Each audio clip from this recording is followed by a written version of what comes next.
Hello and welcome to another episode of the Choose Strong podcast. We are very happy that you tuned in with us today. We want to welcome our youth listeners because, today was Isaiah's first day of his junior year in high school. That's right. And kids, let me tell you, I know that summer felt short and you're already looking forward to Christmas break. Maybe you're excited about the first day of school, maybe you're not. But wow. It really does go by fast. Goes by quick. And kids, these are some of the best days of your life. And so we are rooting for you this school year.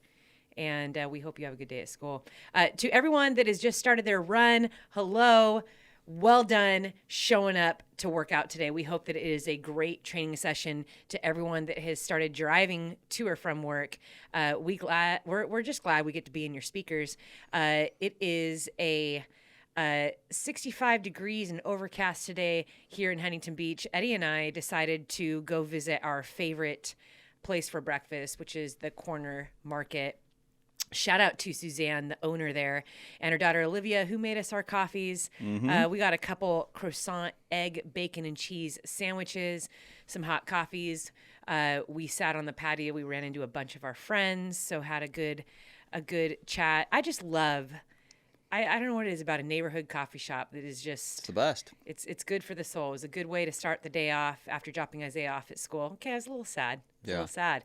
I ran down the mountain in the Eastern Sierras to get back for Isaiah's first day of his junior year in high school. We got 2 more years of high school for Isaiah. This is our first year, just having the first day of school of just him. Mm-hmm. So... I was very happy to arrive last night. We took him out to dinner. Yep. We made him breakfast this morning. We have our little traditions. Eddie, you made him a sign. I made him a sign, yeah. We still do the signs first day of junior year. I've got the best handwriting in the family, so just saying. Huh. Okay. That's why I got tasked to do that. Yeah. Again. Yeah. So we had his first day of school picture taken, and then, yeah. Well, is it just us, or does this happen in other families? Like, you have this thing in the morning in your mind of the first day of school, right? Like everybody gets up, it's, you got 2 hours before school. We make this big breakfast.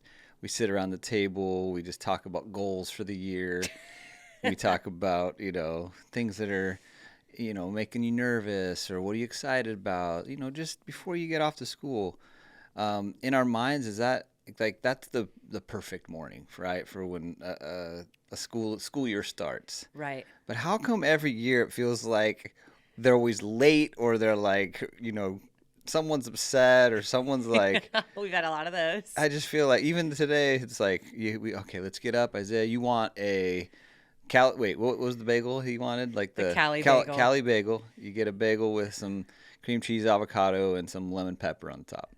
That's what he wanted, but I feel like it's always like, nope, we gotta go. It's late. I'm got to get ready, take a picture. Everything's just kind of hectic, and it's kind of like in the movies where the mom makes the big feast, and the son comes down like frantic, like last minute. Thanks, Mom. Grabs an orange and takes off. Like the mom's like sitting there with like this massive feast. So like that's. It's common. That's common. It's been hit or miss over the years, yeah. But yeah, our kids. The older they get, for sure, right? It's like. I've loved making traditions in our home ever since the kids were little. We have so many things that we just do every year, and I think as they've grown older, they have like sweet memories around that, and they look forward to them. Mm-hmm. So with the first day of school, yeah, some years it has been like easy going. It's exciting. There have been other years where we've rushed. I remember one year, I think it was in high school, Mackenzie came out of her room and I was like, you are not wearing that to school on your first day. And it was like, we got into an argument and I think we were both crying by the end of it. And then I realized, I was like, then you go and you drop them off at high school. I'm like, okay, yeah, I was overreacting. Yeah. You see what everyone else is wearing and you're like, okay. Yep. But I know that's also mixed in with just like the emotions. I think every year that the kids started a new school year, I would go home and cry.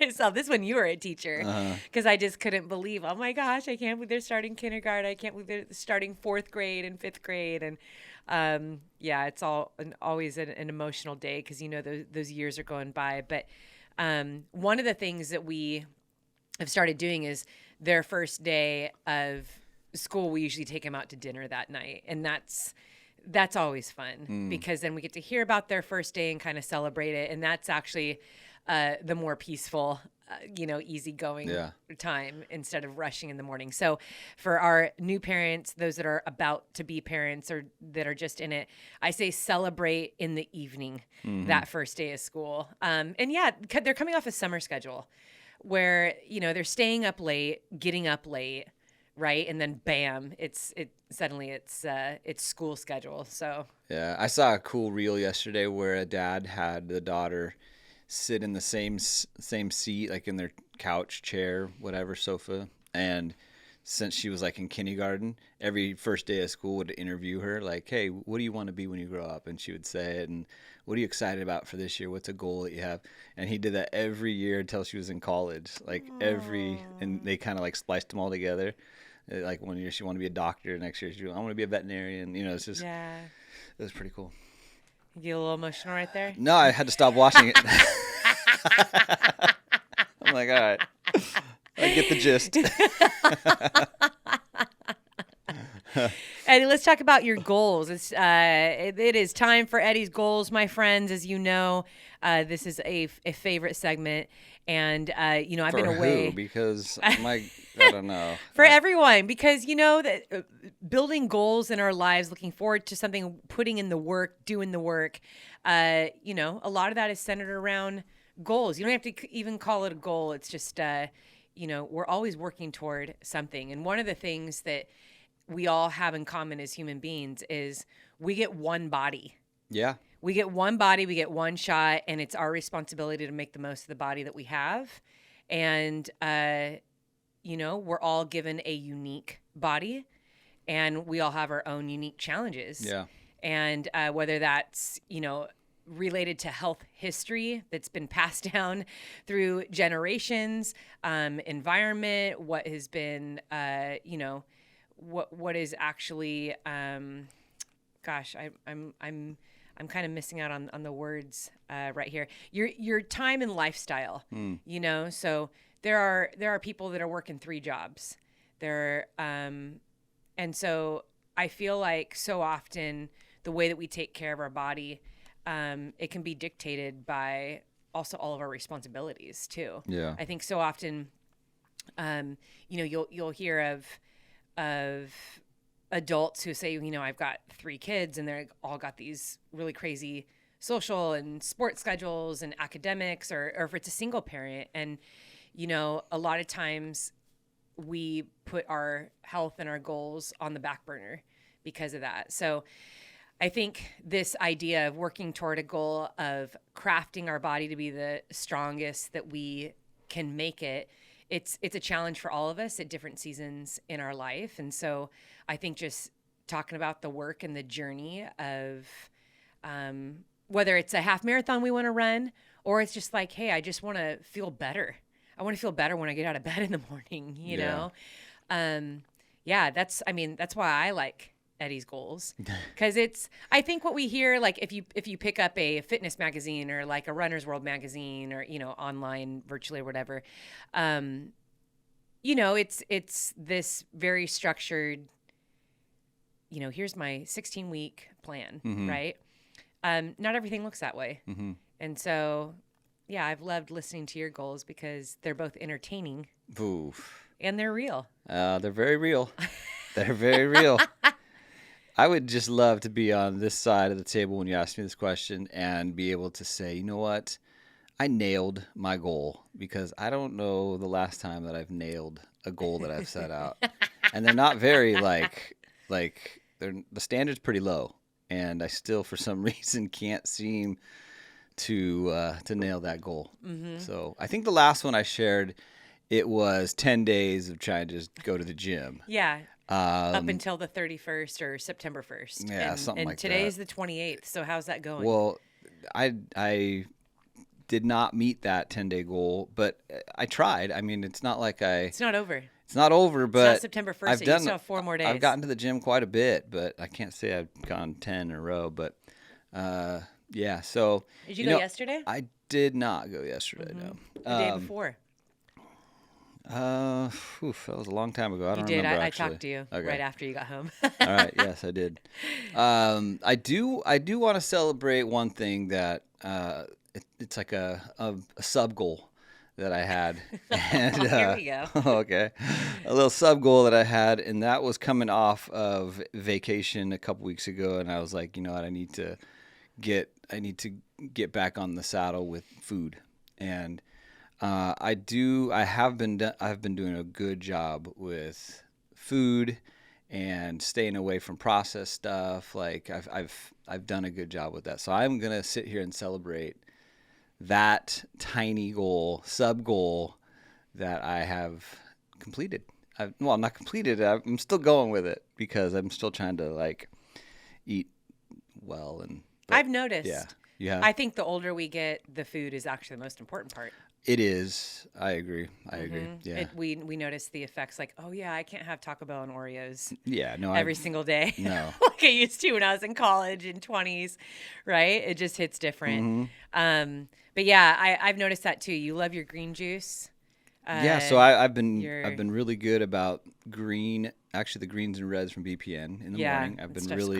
I've never really used that, and so I've been pretty consistent with that. So you start your day off with that. Yep. Yeah, so do I. Green juice I've been drinking from the store. I've been doing a lot of black coffee, no cream, which I usually don't. I'm fine with, but I'd rather have cream in it, but I've been sticking to just black coffee. Drinking lots of water. I've had a ton of like strawberries and raspberries and blueberries and grapes and apples throughout the day. A lot of eggs, and trying to make good choices at dinner. Like have some salmon, some chicken options, and man, for the most part, I've felt a lot better than what I did a few weeks ago. Yeah, just physically you feel better. Do you feel like you have more energy? What do you?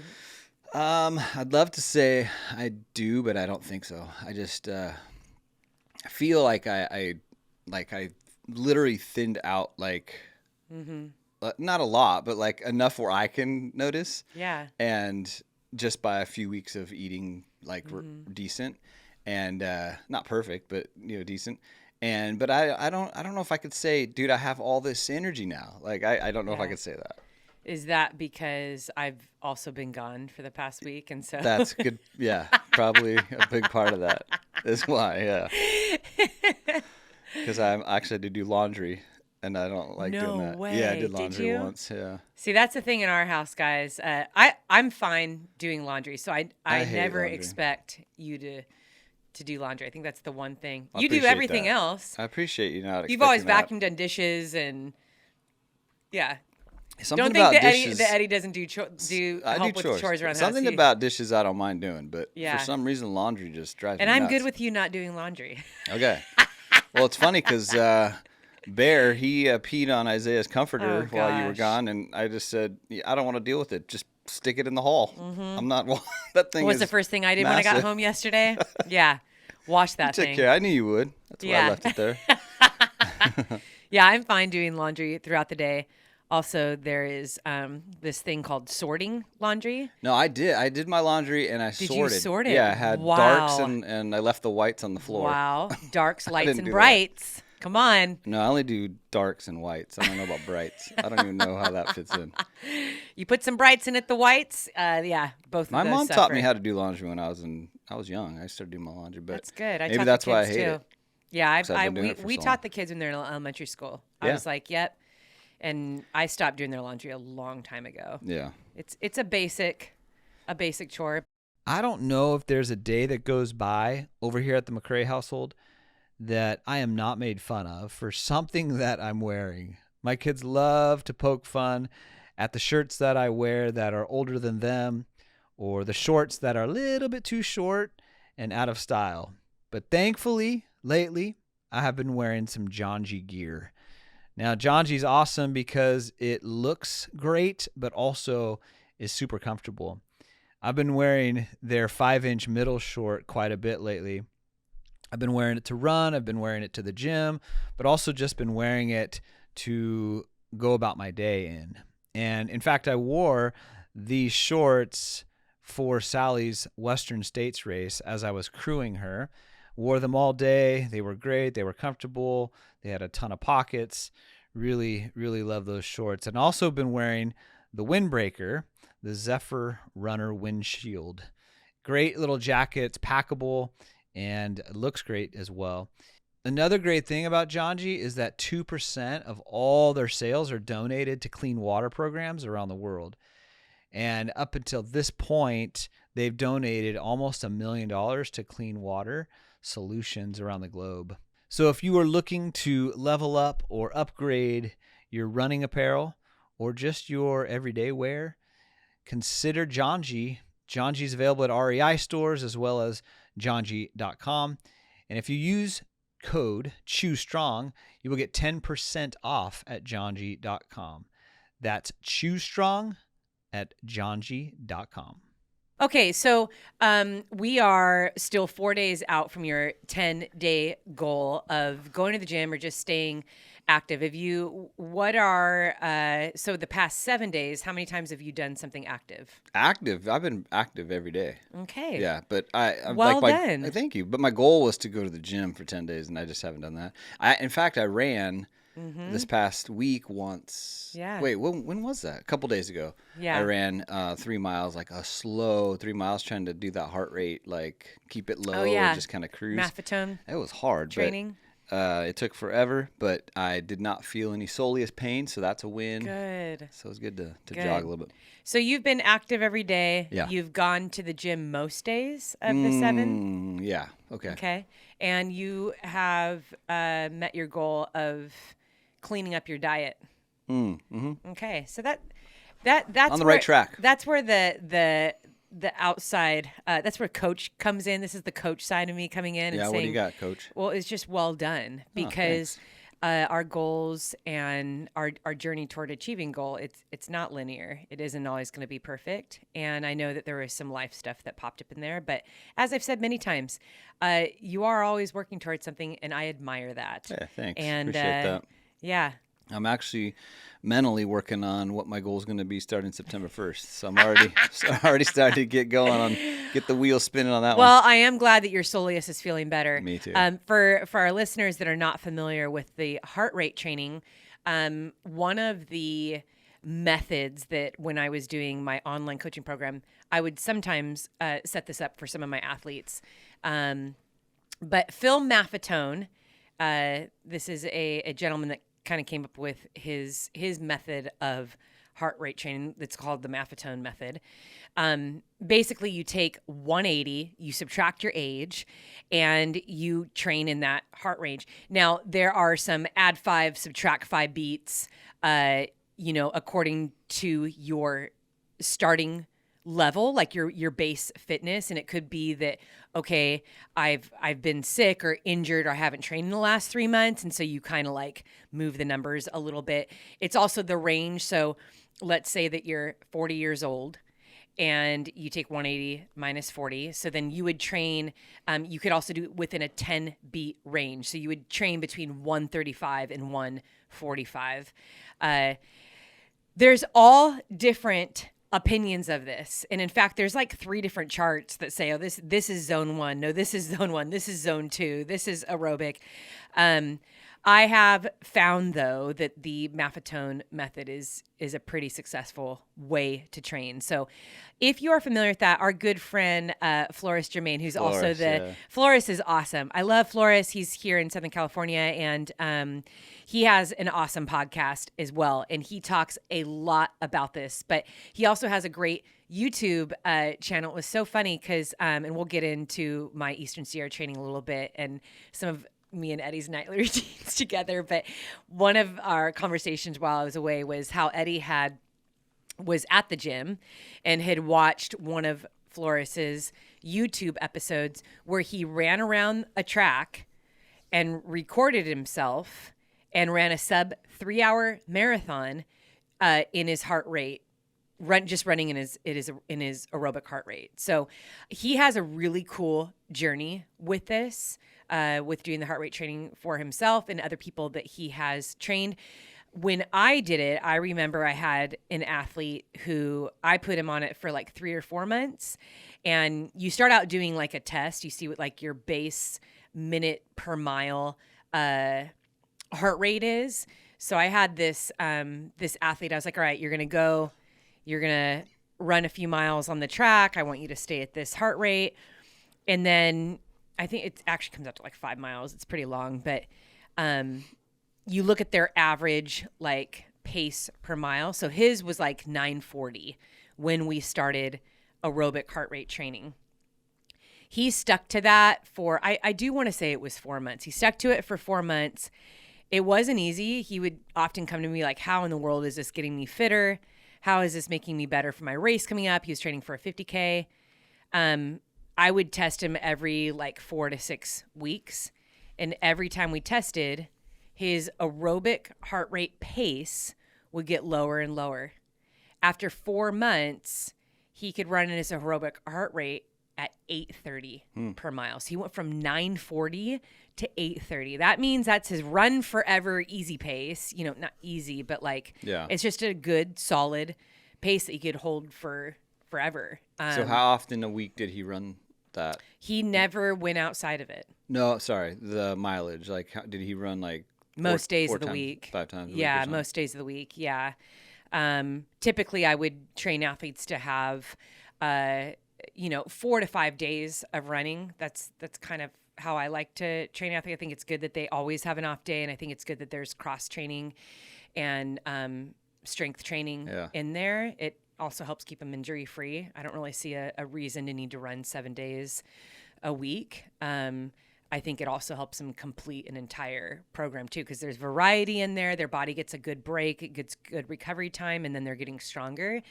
And so all of his running was just in the aerobic heart rate. And it was crazy because he'd be like, Sally, this is so hard to trust. Like, I miss doing tempo runs and no hill repeats and no intervals. I was like, yeah, I know. I just trust it. And he got better. So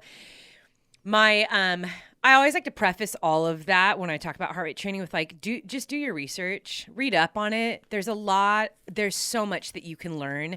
There's a lot of different variables that go into it too. Not everyone is the same. I'd say for like a highly trained athlete, they're not going to have such a massive jump in improvement in their pace. But especially for newer runners, for runners that have been off the saddle for a while, you're coming back from injury, or you've been sick for a while, or you're overtrained. I mean, there's so many variables that you look at.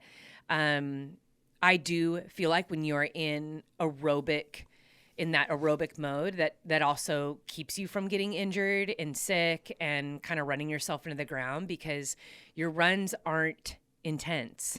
The most intense you actually ever feel is just like a long run, like the duration.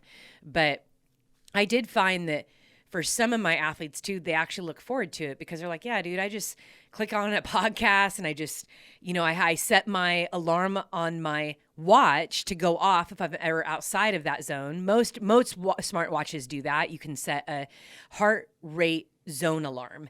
And so anytime that you're out of that 10 beat range, it'll go off. And so then you know to slow down.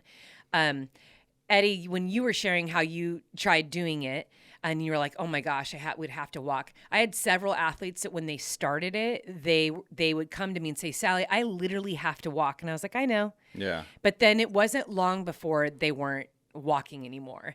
But it is very eye-opening when you're like, oh my gosh, my aerobic heart rate, like I actually have to like walk, or it would shoot up if they were going uphill for like a mile or something like that. And they were like, wow, like I think that putting in the work and patiently building up your aerobic base is one of the most valuable things that you can do as an endurance athlete. It pays off dividends down the road, and you really do get to reap the benefits. Like you feel it. Yeah. You don't feel so beat up. I think sometimes people will start a training program. Let's say they're doing like a 16-week training program, and sometimes they get 7 or 8 weeks in and they're like, I'm just tired. And sometimes it has to do with just the combo of I'm trying so hard to do the workouts every single day, but I also work 40 to 50 hours a week, and I have 2 kids, or I'm a college student and I'm staying up late, and I have, all these other like commitments, and I'm working, and we forget that the stress of life can so often tire us and wear us down. And our body responds to the stress of a workout, to the stress of a relationship or a career.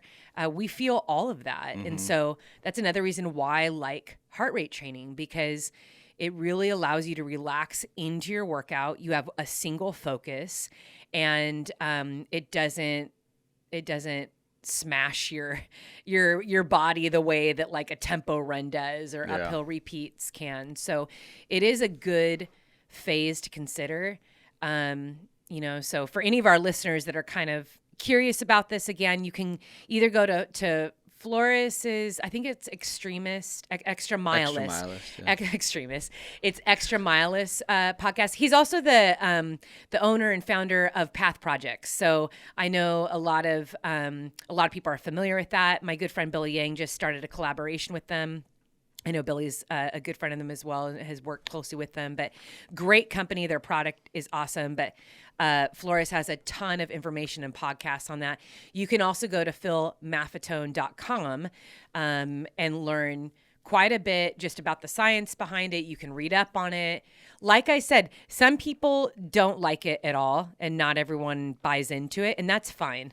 I don't think there's one singular best way for every single person to train. But I would go as far as to say that generally speaking, this is a method that works for a lot of people, and especially for people that feel worn down or kind of lost in their training. This is like a good, like, structured program that you can follow. So, Ed, if you are gonna go on that route, it would be fun to follow to see how you do. Yeah, it was actually interesting to try it, because, like I said, I had to walk so much. I was like, oh my gosh, I don't know if I did it exactly how I was supposed to, but for the most part, I just kind of kept looking at my watch, and even that's probably not the best heart rate monitor, but I just kind of was gauging it on that, and I don't think I did the whole 10 beat thing, or 10, like, give or take 10. Yeah, all the variables. But I just tried to keep it around there's a one sheet, it's just a one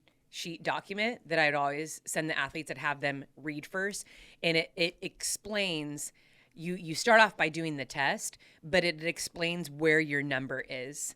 So some athletes do need to add an extra 5 beats. Like if you've been training like consistently for a while, then you do like +5, and then your 10 beat range goes higher. Other people need to drop it down.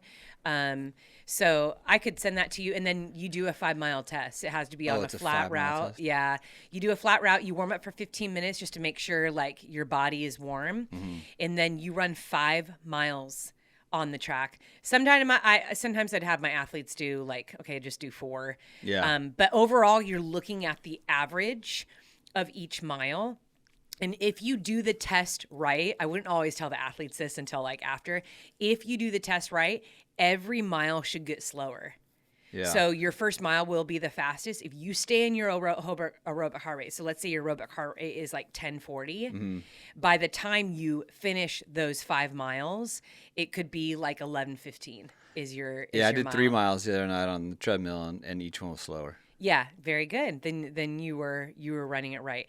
And then what happens is you get fitter and you stay more consistent with that, all those numbers start to get faster. So maybe then you start out like at 10-minute pace, and then like you end at 10:30 pace, and kind of move on from there. Yeah, Flores, man, that was so funny. I was just like on YouTube, and that one came up, His and I was so interested. And yeah, he ran a marathon at the track Saturday morning. He set up a table like at the 50-yard line, right on the track, and he had like all his bottles. So he would just but the whole time he's got a GoPro, and he's just talking about like the heart rate training, and he's just like cruising at 640 pace the whole time, grabbing a gel and explaining what he grabbed and dropping it down, and it keeps running, and it was very, very informative and entertaining. And he wasn't always like that. Oh yeah, I'm sure. You know, like that wasn't always his pace. That wasn't his starting point. Yeah. So the fact that he ran 105 times around the track. Yeah, he's got it dialed now though. It's pretty cool. Yeah, and just had a conversation. That's amazing. Yeah. This episode is brought to you by Cozy Earth. As the summer heat rises, keep your sleep refreshing with Cozy Earth's bamboo sheet set. Cozy Earth bedding is crafted with advanced technology and regulates body temperature for a cool, comfortable sleep all summer long. All products come with a 100-night sleep trial and 10-year warranty. Incorporating Cozy Earth improves sleep quality and enhances overall wellness. Get 30% off and a free pair of lounge socks at CozyEarth.com using code CozySally. That's code CozySally. All right, what do you want to talk about now, Sal? You got some yellow and black hat info for us? Yeah, we were a little disappointed with our last pre-order. A little disappointed? I think we were a little bit more than a little disappointed. Come on now. That how long everyone had to wait. So this we decided to make sure the hats were already in stock and in the store. Yeah. So there is no more pre-orders. This is the last time the hat will actually be in the store this year. Mm-hmm. And so, yes, there are hats sitting in there, but we didn't do like a big announcement on it or market it or anything. It's just a small run of the yellow and black hats. And so they're there right now. They are there right now. I don't know how much longer they'll be there. We see people grabbing 2 and 3 of them at a time. So I think you have a limit of ordering up to 3 hats at once. So but very happy to see. I mean, we're getting lots of messages of people that are just so excited that you order the hat, you'll be sent the hat. I think within 7 to 10 days, I think is what the fulfillment house does. Yep. So, our blue hat, which I'm wearing, the Stay Sturdy hat, that is on pre-order. I think those will be shipped like the first week of October. Yeah. So that's it on the hats. But yeah, very happy that if you order them, you're going to be getting it. Yeah, exactly. So, that's a good feeling. Yeah. All right, Sally, I am going to jump into some Chew Strong love. All right. A couple people just giving a little bit of a shout to the Chew Strong podcast. So the first one I want to read is by 5 Starts. That's the name of the person on Apple. I love these names. It says, did we just become best friends? I have listened to lots of different podcasts through the years, but I now have my favorite go-to podcast. I have gone back to the first podcast, and I've listened to them all. I'm so inspired not to just set bigger goals for running, but for life as well. And I have to mention how funny Sally and Eddie are. Please keep up the amazing work that you two are doing. I'm all in. I have the book, I have the app, and I have the merchandise. I love it. 5 Starts. Thank you so much for that nice review. And yes, I think we did just become best friends. Pretty cool. 5 Starts went all the way back to episode 1 and has listened to all of them. It's a lot of listening. It's a lot of listening and a lot of change. A lot of change, a lot of listening, and I apologize for some of those early recordings that we were trying to figure out what the heck we were doing. I know. Thank you, 5 Starts, for starting the journey with us. Starting the journey, yeah. All right, the second one is from Zaklima. Zaklima. Or it's Zach Lima. Oh. It could be Lima. It could be a whole slew of things. These names I love, man. They're the best. All right. The Dynamic Duo is the title. Eddie and Sally are the perfect combo. I don't know who I could relate with more. I look forward to each episode, from Eddie's ever-changing goals, the updates on Sally's races, the tips and the tricks that relate to racing and everyday life, contagious laughter, and so much more. Oh. I know if I have a hard run or a race on my hands, I can count on you guys to get me through it. I recently recommended the crewing episode to my mother-in-law, who will be my crew chief at the Kodiak 100-mile race this October around Big Bear Lake. Yep, that's local to us. She loved it and has listened to it multiple times, even commenting to our family that will be joining that they need to listen to it also. and even tried to cue up Sally's famous laugh.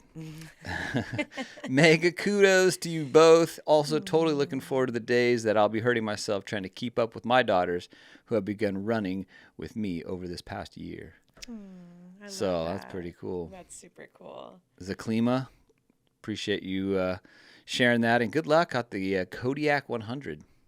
I love that. Yeah. All right. That is all the Chew Strong love that I wanted to share. But as we always do, Sally, we have some Chew Strong listeners that have put in some work, that have got some big goals out there that are working towards. Some of that have accomplished these goals. And so I wanted to share a few that I came across this past week. And the first one is from my boy, Jack Lander. He just completed the Oregon Cascades 100. Oh, awesome. Now, he is from Oregon, and he texted me a picture while he was actually racing of the mango go gel that he just downed. And, Let's he's go. like, I'm cranking on these. But then at the very end of the race, he texted me a picture of him holding the buckle of the Oregon Cascades 100. And he said, I did it. Past Gap and Berry. I passed 85 people on the back half. Last night was so much freaking fun, but man, that was a struggle. 85 people on the back That's half is awesome. pretty amazing. Yeah. That's so fun. We talk about the 100-mile distance as there so much happens between mile 1 and 100, and you can start off the first 40 feeling amazing and so strong. You can also start off the first 40 and be like, uh-oh, like I do not feel good. This is like, why do I feel so terrible 12 miles into this thing? And then the second half feel incredible and just ready to crush. So I love that distance because of that, because so much happens. But Jack, congratulations. Congrats, 100 dude. miles is no joke, and that is a rare feat that most humans will ever accomplish. I mean, I think we talked about recently how rare it is to do a road marathon, let alone 100 miles. So it takes a lot of dedication and belief to stand at the start line of 100, and then to finish it is, huge accomplishment. Yep. Well done. Yep. All right. This next one is a email that we got. And this is definitely on the strong mind and the strong body kind of vein here. But I'm just going to read it. It's a cool email. It says, Sally, my son Connor, pictured below, and there's a couple cute pictures of Connor. He's age 14 now, and he watches all of your podcasts, and he follows all of your amazing achievements on Strava. He's such a big fan. 14 years old. He has worked so hard over the past 5 years to lose 43 pounds by running and biking for an hour, 5 days a week, year-round. He recently started his 9th grade year at Forge Christian High School here in Colorado, between Boulder and Golden. And he just joined the cross-country team at Forge and is thrilled to start to compete. He started to track his runs on Strava a month ago, and he has 3 followers. He mentioned your podcast on his Strava because he loves it. Your husband followed him on Strava yesterday, and he gave him kudos. He was so excited. He told me that you guys are also Christians and that his wish is that you guys would share his story on your podcast. Aww, Personally, cry. yeah, and then kind of said some other nice things and said thank you. But there's a cool picture of him 5 years ago when he was starting school on day one of his schools, and he weighed 135 pounds, and he had a goal of getting fit. And then he just posted, the other picture is his 9th grade picture 5 years later, at 92 pounds, and his goal now is to stay fit. Pretty cool. So, Connor, well done, dude. We are very proud of you. Very proud It's of awesome. you, Connor. Some hard work. You know, setting goals for yourself is a courageous thing to do. Mm-hmm. It's brave to work towards them every day. And we want to encourage you in the highs and the lows in going after those goals. Because as we have, we said earlier with Eddie, they're never a smooth path. And so we want to encourage you in every season of going after those goals. And we're so proud of you already, like what you've accomplished and how exciting to begin competing in high school. And we wish the best for your season. And wow, you've come so far already, and we know that you're going to continue to go far in all you do. So yeah, we're well rooting done. for you, dude. All right. The last one that I have is from Strava. and it's from Molly Corliss. She ran, it says, just a little 50K. She said, in all caps, I'm an ultra marathoner, baby. Being sick this week, I really wasn't sure what to expect. Her goal was 7:30, and she finished at 7:25. Wow, Then she that's said, my right knee feels like it's going to disintegrate, but I did it. Never mind Sally doing 200 miles. This is my first ultra. This was done in the mountains of Steamboat, Colorado, and I got around 5.6K vert. Felt slow, but overall, also felt like my miles were pretty consistent. I listened to Sally and Eddie for about 3 hours of the run, and that was a great distraction. Ha, ha, ha. Molly, well done for your first ultra marathon, 50K, 30 miles out in Steamboat, Colorado. Well, that's some thin air. Yeah. That's run entirely at altitude. If you are familiar with the Run Rabbit Run, the iconic 100-mile race that has the biggest prize purse in the world, that is where It's in Steamboat, yeah? It's in Steamboat Yeah. Springs. So, well done. Yeah. I mean, wow. Met her That's, goal, too. that's pretty solid. Yeah, 7:30 was the goal and did it in 7:25. Boom, nailed it. Nice So, job, Molly. Well done, Molly. All right, speaking of the Choose Strong Strava group, Sal, I try to go in there quite a bit just to, to be honest, it's pretty encouraging and inspiring to see all the thousands now of people that are in there just logging their stuff. Every day they're chipping away at a goal, and it's pretty encouraging. So I love to get in there and just to read what everybody's doing. And I saw this one yesterday, and it wasn't a workout, but it was like how you can just like post a comment post, or whatever yeah. post. And it was by Robert, and it just said next workout plan, and that was his title. And then he has like a back and forth with a coach and him, and it says coach, and his coach is talking here. Okay, for today's workout, you're going to listen to the Choose Strong podcast. Start with a 10-minute easy warm-up, and then every time you hear Sally laugh, sprint for 20 seconds for the duration of the podcast, and then a 10-minute cool down. Me, here's him responding, OMG. Spectators, they say, for those of you about to die, we salute you. Then he goes, Eddie and Sally, thanks for keeping a smile on my face and helping me to choose strong even when things get hard. That's I thought that was amazing. pretty funny. That is so funny. I love it. I love it. I Thanks wonder for sharing that. what that workout would actually look like. If they had to sprint for 20 seconds for the duration, if it was like a 2-hour podcast and they had to sprint every time for 20 seconds every time you laughed. Oh man, That'd be a good that's workout. a solid workout. Yeah. If you're out there and you're looking to do a workout, why don't you guys try Robert's plan here? I'd love to hear how that goes. I don't know. I wouldn't know who that coach is. Yeah, right? That'd be, so, yeah, I thought that was pretty funny. Choose Strong Strava group. If you're not in there, jump on in there.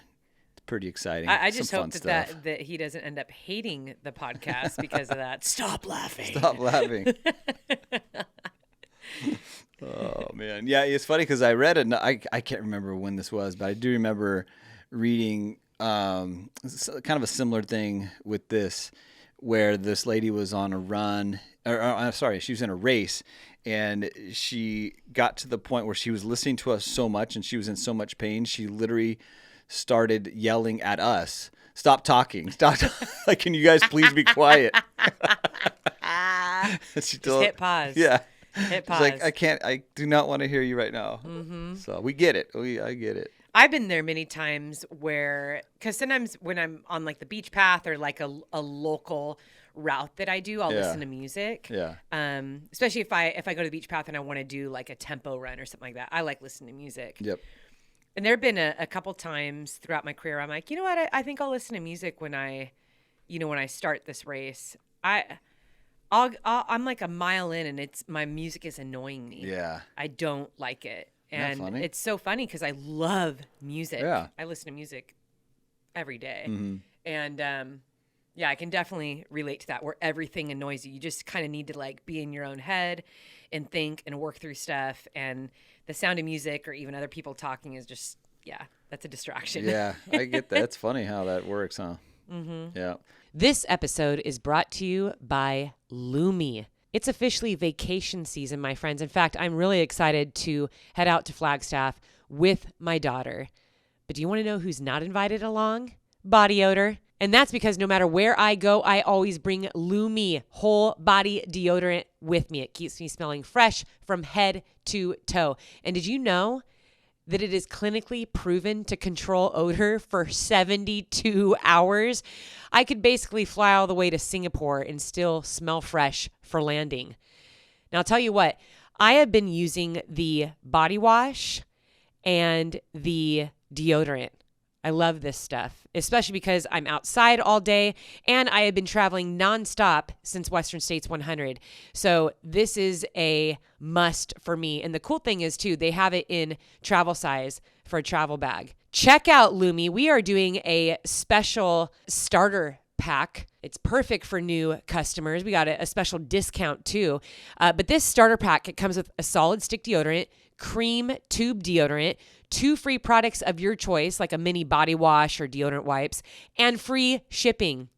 As a special offer for our Choose Strong listeners, new customers get 15% off all Lumi products with our exclusive code. And if you combine the 15% off with the already discounted starter pack, that equals over 40% off the starter pack. So use code SALLY, SALLY, for 15% off your first purchase at LumiDeodorant.com. That's code SALLY at LumiDeodorant.com. All right, Sal. So you just got back from training in the Eastern Sierras for a few days. Tell us how that was. Explain, share, highlights. What do we got? Yeah, that's a whopping question right there. I know. You just like batted that up and now you're going to go to sleep. I'm going to mute my mic and go make another coffee. I'll be back in an hour. Thanks for the specific question. Like the most general, wide-reaching question. All right. But in all seriousness, how was it? It was good. Beautiful. I love the Eastern Sierra. I think I have so many memories there that date back to my teen years, whether it's my first time snowboarding, training there. I mean, I every year that I did Badwater, I spent a lot of time up there training. And, you know, and we have family memories up there with the kids. There's so many lakes up there. So, you know, hikes were always fun around the lakes. And I feel like the area that I was in, for the most part, was like around Mammoth Lakes. It's out there. It takes a long time to drive out there. It's not close to, there's no like major shopping center or airport. I mean, they do have like the Mammoth Airport, but it's like this private little one. There's no like commercial flights that go in and out of it. But I like that. I like that you're just in this raw, rugged beauty, and it's pretty much quiet wherever you go. And it was a good way to come back from Flagstaff and just kind of head straight to the mountains. So having really long days out there training was rejuvenating. It was tiring physically. Like I'm definitely tired today, but you know, took a pause on training to send Isaiah off to his junior year. Yeah, that's why you're back. Yep. Yeah, that's why I'm back, or else I would still be out there. So we're actually pausing, sending Isaiah off to his junior year, and then we're gonna day after tomorrow we're flying to Flagstaff to watch Mackenzie's first race. We just cannot stay away. We got to get back up. We're there. excited for that to support the team, and then I will head home and then go right back to Mammoth. Yeah. Tell us about what, like, each day. Did you have a goal in mind of like mileage, or were you just trying to what were you doing each day? Did you have a plan? I'm sure you had a plan, but what is that plan? Yeah. So I guess I can't share completely like what it is that I'm doing it. I will in a couple weeks. Yeah. But I am training to do a big effort in the Eastern Sierra. Everyone thinks it's the JMT. It's not. It's actually a route I don't think that has ever been done before. It's a few hundred miles, and it definitely covers some of my favorite spots. So it was very different training than maybe yeah, it's different training than what I was used to because there's like a rough route. And so I was testing out the route. And so it made for very long days. Like I'd typically leave around like 8:30 in the morning and not get back till like 6 or 7 in the evening every single day. So it was just really long days in the mountains. But there was also a lot of like pausing. I had to like pause and kind of consider like where I was and like, is this the trail that I would want to do, or is there an alternate that's better? Making sure everything connected. There was a few times where it's like, this is private property or there's a fence here. So, I had to do some rerouting. It was really funny because I actually posted a reel of myself training up in the mountains, and somebody commented, they're like, I saw you running up Highway 395, which is basically the freeway. And I laughed because I had to do this reroute in kind of like backtracking for 2 miles. And I was like, I literally have to go run on the highway in order, because doing a big effort in the mountains, it isn't always like seamless, especially when you're trying to connect. So sometimes you have to drop down into the city.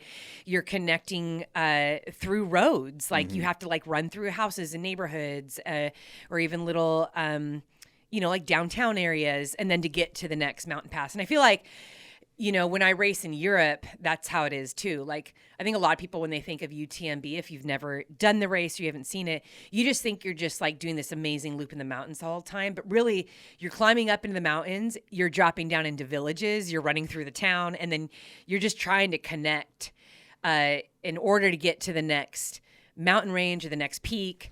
You have to run through a town to get to the next trailhead. So that's kind of what I was doing every day. So I had to do this reroute, and it was really funny that, of course, in those 2 miles, probably on the road for like maybe 20 minutes, and someone saw you. Someone saw me. Yeah, really funny. But so some of the days it was way less mileage than I wanted to get. Like in my mind, I'm thinking, I'm going to do like 30 to 40 miles a day. But I remember this one day I was out there for so long. I only did 17 miles, but my first day of training, this cold front rolled in. Yeah. And, in my mind, I'm thinking, okay, it's August. I understand when you're that high up. I mean, Mammoth sits like at 8,000 feet, depending on where you are in Mammoth Lakes. It could be 8,200, 8,300 feet.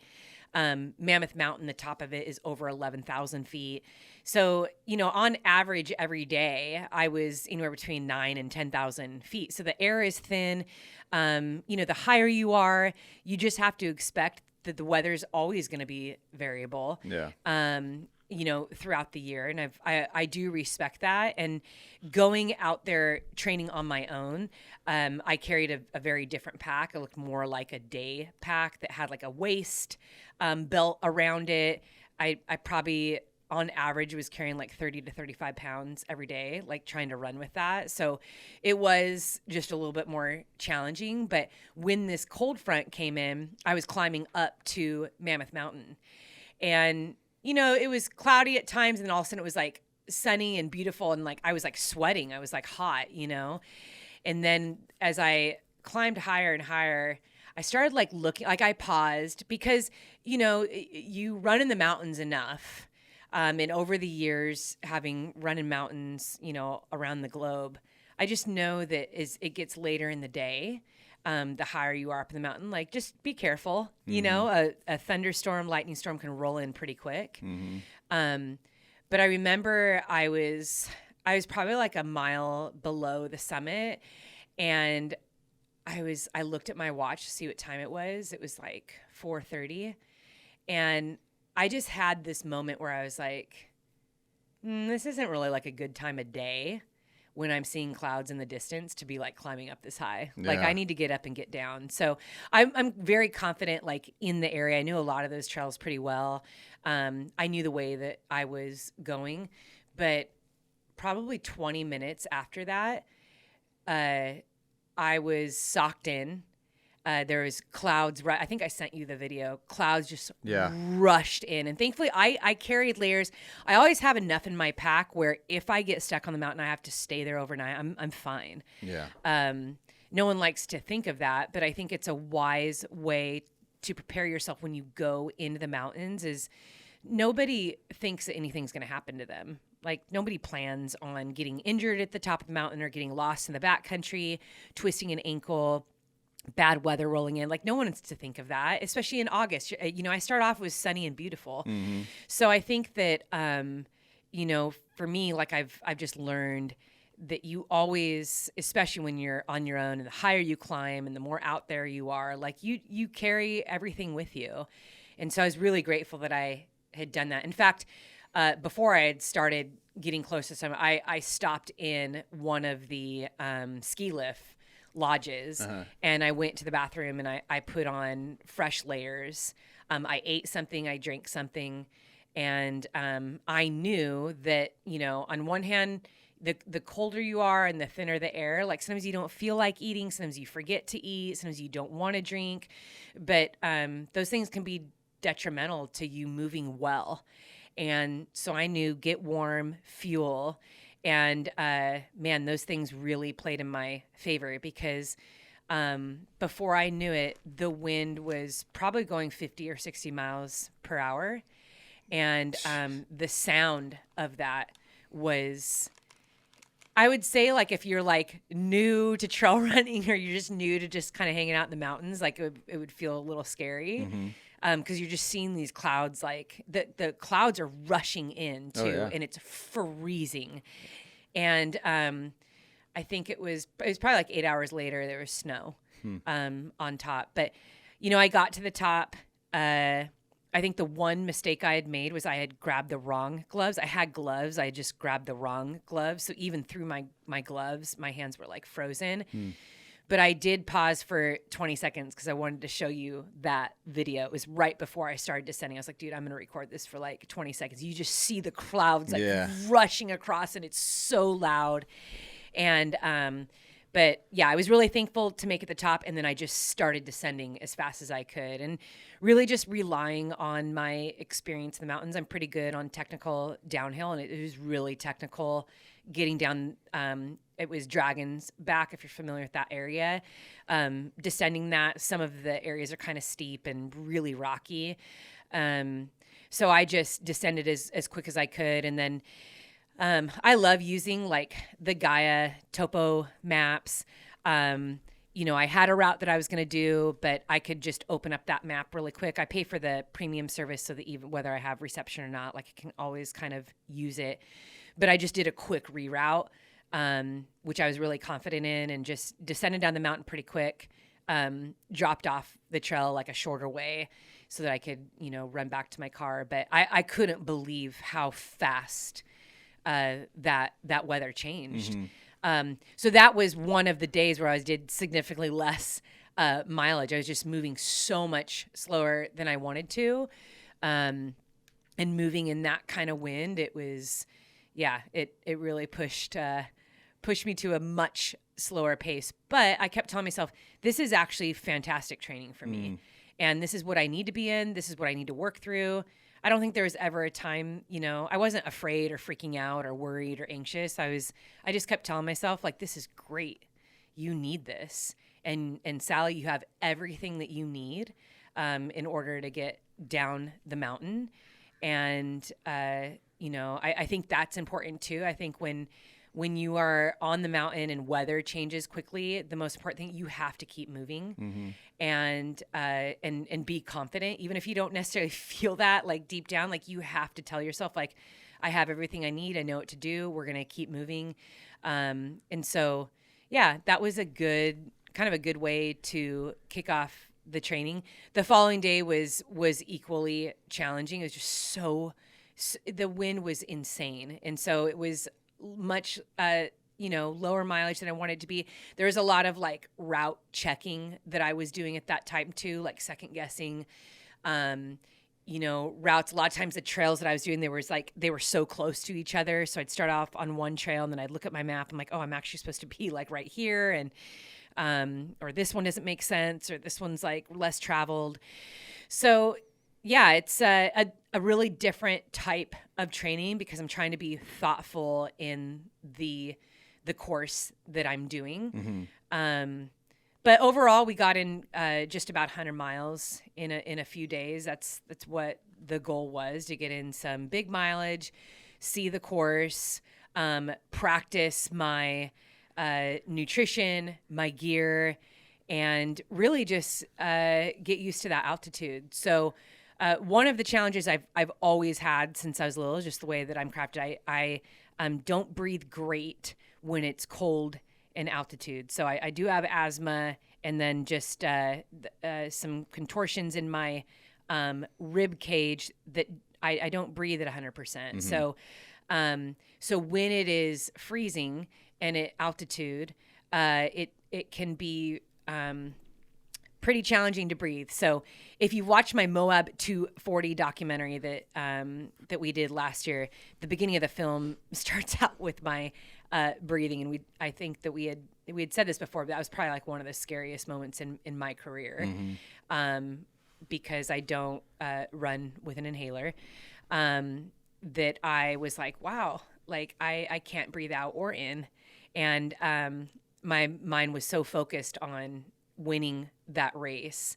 That was a point in the race where there was a lot of tension for me. I think I went straight into the car. I didn't want anybody in the aid station or anyone to hear what I was battling through. But yeah, that was a pretty intense moment for me. And obviously that was also 200 miles in the race. So that's always something that I have to work through. It's never an excuse. I don't ever use it as an excuse. I don't harp on that as ever a reason for not having a performance that I want. But it is always like a challenge that I know at some point I'll be facing when I'm running at altitude is hitting the freezing point. So what has been nice this time around in prepping for this race is I have been at altitude for most of the last few weeks. So at Flagstaff for 10 days, hanging out at 7,000 feet, and then being at Mammoth every day between 8,000 and 11,000 feet.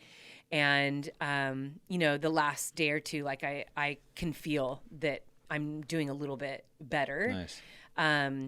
But yeah, it's good for me to put myself in those situations and say, okay, this is how we're going to handle it. And this is the pace that, you might need to slow down to. If you're having trouble breathing, just, you slow down, you got to relax, you got to, be wise, because once it warms up or you get to a better spot, like you're going to be able to hammer a lot better. So I've just learned how to be very individual in my pacing and in my unique body, how to give my best. And, yeah, that was a lot of just what I was practicing.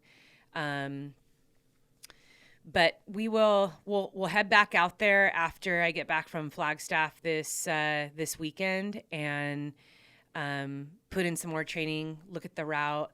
I thought it would be cool to kind of address some of the questions that were coming in. So I did post a few times. Everyone's asking, what are you doing? What are you doing? But then there were some really real questions that people were asking me about encountering wildlife, fear and anxiety of being on the trail.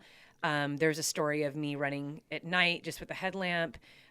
People are asking about that. And so I do want to answer those questions because, and Eddie, we can even kind of chat a little bit about this too. There's a couple times I called you, and I would just put Eddie like on the speakerphone, because I'm like any other human. I have the same fears and wonders and thoughts that I think most people would have when they go into a backcountry. Yeah. Of course, you're always wondering about wildlife, and one of the things that that I have always felt is very important whenever you are embarking on an adventure in the wild, when you are, and even if it's like going on a family hike, we always have to respect nature and wild animals. And when I say respect, it's like be aware and have like a healthy fear. Don't be afraid in a way that paralyzes you. You don't go out and experience life. But I think it is wise to be prepared and aware. And one of the things that I have always done is research. I like to research the areas that I am running into, what is around me before I go there, because I feel that knowledge is one of the ways that you gain confidence. So one of the things that I would do after each night of training was kind of read up on the area. I actually go in and I research what kind of animals are in the Eastern Sierra. I mean, this is really just a tip for you. So you can do this too wherever it is that you live, because the truth is that depending on where you live in the United States or in the world, you're going to have different types of predators. So one girl, for example, asks, don't you ever encounter bears? Now, if I lived in Alaska, I would be terrified, absolutely terrified of their bears. They have grizzly bears, and those things are territorial. Those things have been known to kill humans, rip their limbs off, and I've not run in Alaska. Mm-hmm. Now, here in Southern California, Northern California, around California, I have run into many bears, and they've all run away from me except one of them. One of them just couldn't be bothered. He looked at me and just kept on eating his berries, like. But most of the black bears here, and what I have grown up with and I've run with, they are shy. All they want is food. They genuinely don't want to be around humans. Yeah. They don't seek humans out. They're not waiting for humans. That's generally speaking.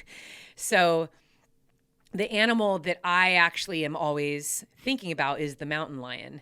Now, if you do your research on mountain lions in California, one thing that we have seen recently is a sharp increase in their population. So we have more mountain lions that we've ever had in California. And consequently, we also have a decrease in deer. And it could be seen as a problem. Knowing that, I also like to do research on, how many humans have been attacked by mountain lions, what are the deaths. There have been 9 people who have died in the last 40 years in California from a mountain lion attack. So that can bring a little bit of peace, like knowing like, okay, it's not hundreds of people. And when you think about the thousands and thousands of people that travel from all over to come to California, whether it's to go in the PCT trails, to Yosemite, to Mammoth. I mean, Tahoe, there's so many places that are beautiful here in California. People come to our trails and our mountains because they really are majestic to see. Yeah.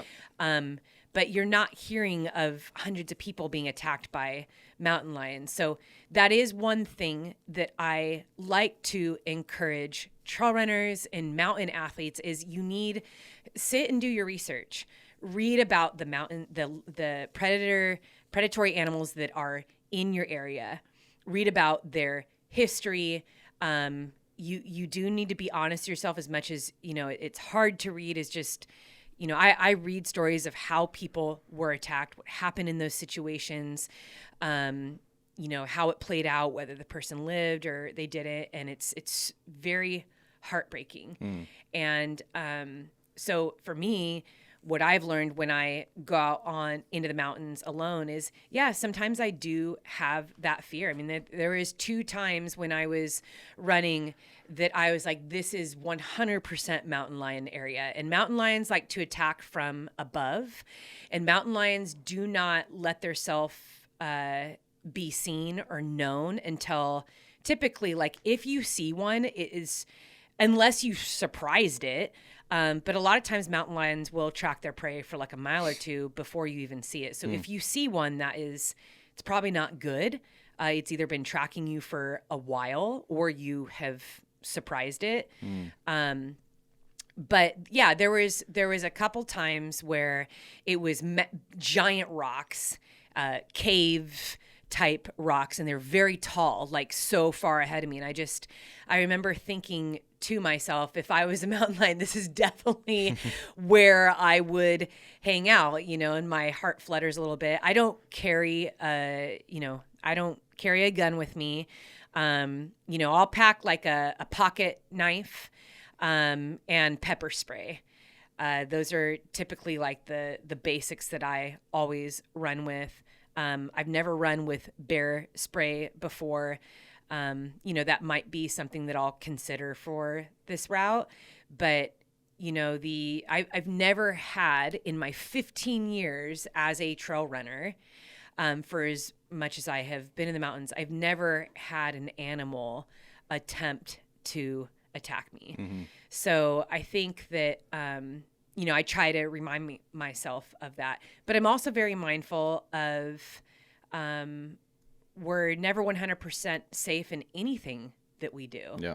And anyone that ever has been attacked or preyed upon, like, they've probably thought the same thing. Like, there's no way, like, I'm safe out here. I'm on a trail that's really popular. Like, obviously, and I am very mindful about staying on a trail, and, I don't wander off. Mm-hmm. And, I think that's also just respecting nature too, and respecting wildlife. Like, if there's a trail there, you stay on the trail. Yep. And it's there for a reason.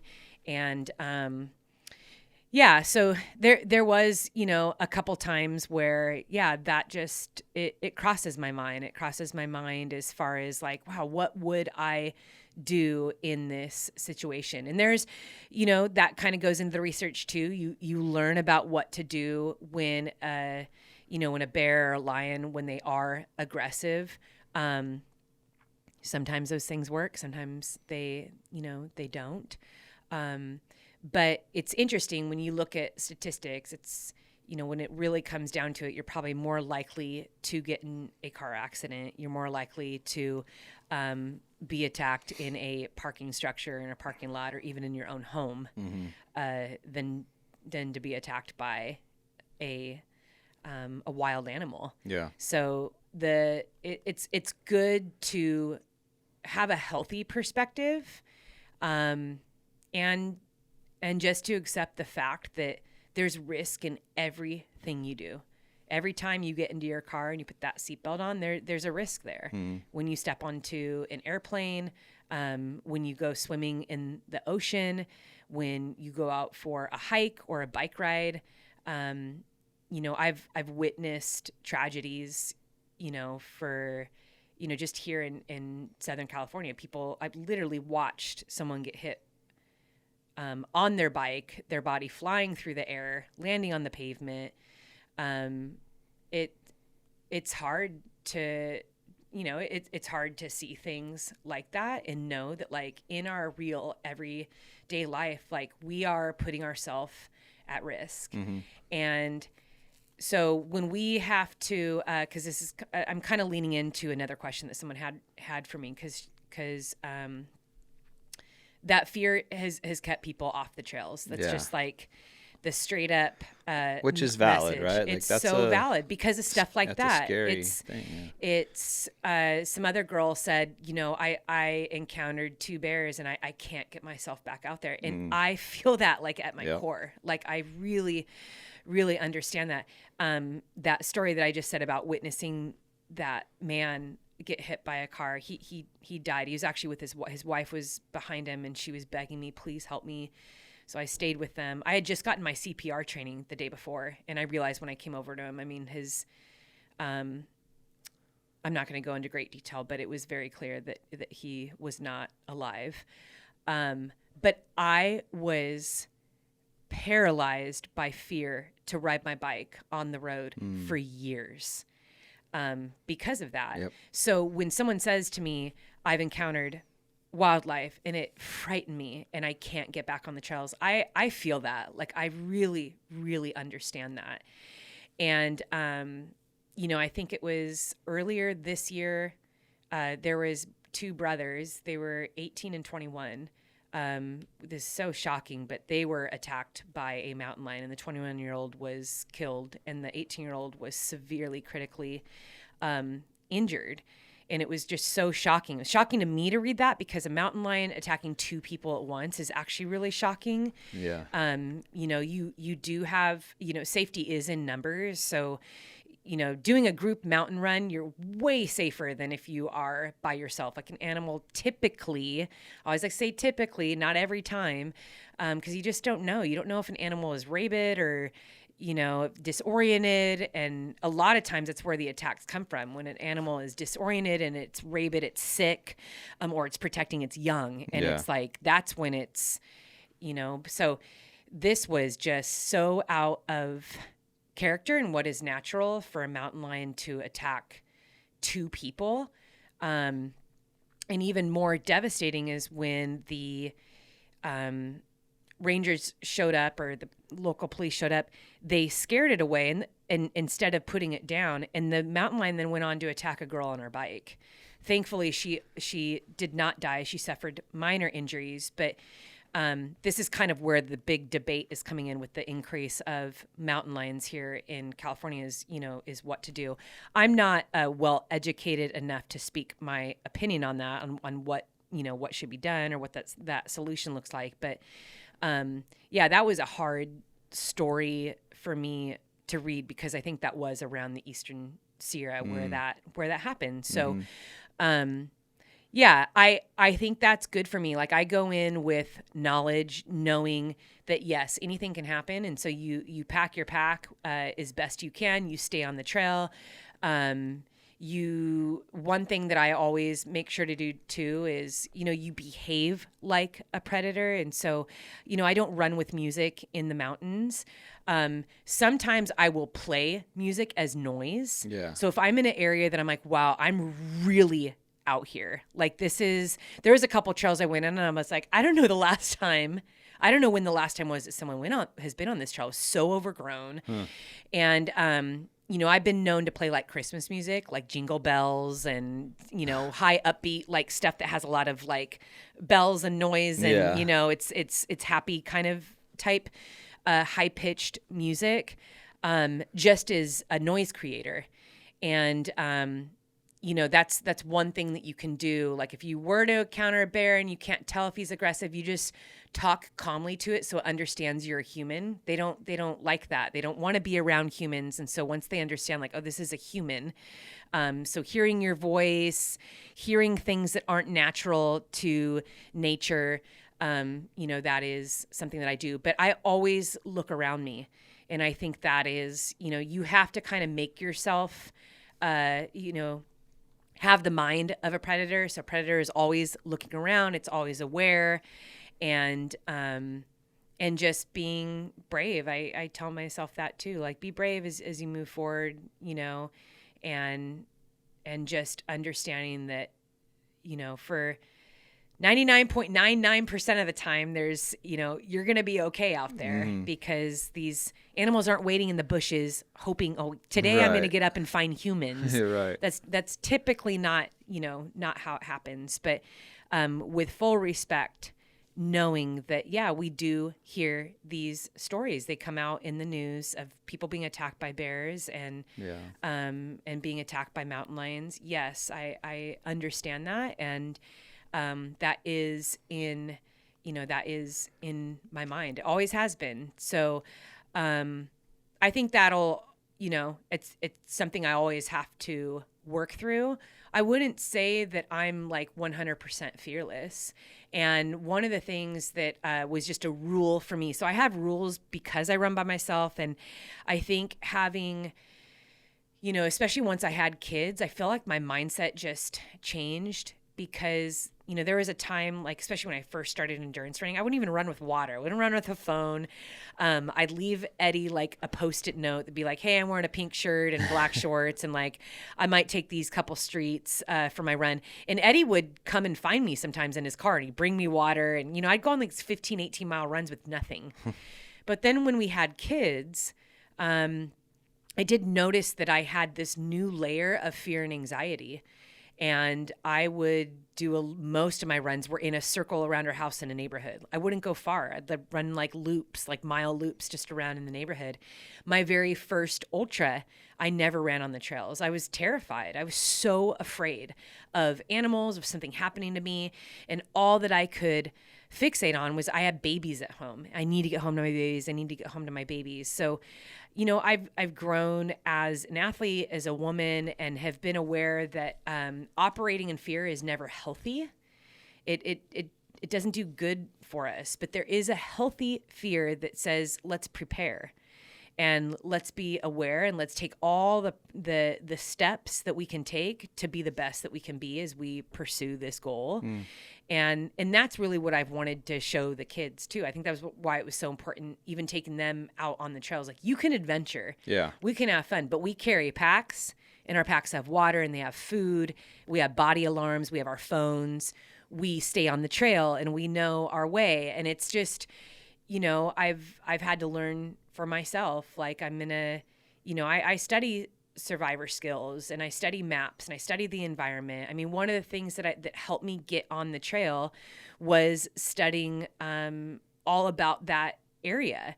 I studied everything from the animals to crime, the crime level, just the history of things that have happened out on those trails. And I think that as the years have rolled on, that has really given me the confidence when I go into the mountains, and it keeps me mindful for what I pack when I go to the mountains. But this past training camp, I gave myself, I kind of made that rule that I would not run at dawn or dusk or like in the night. So there was one time I ran in the night, but I was running on the road. I was on the road running along a lake into this big RV campground where there's a ton of activity and there was like music and lights and everything. So I was very aware of the area.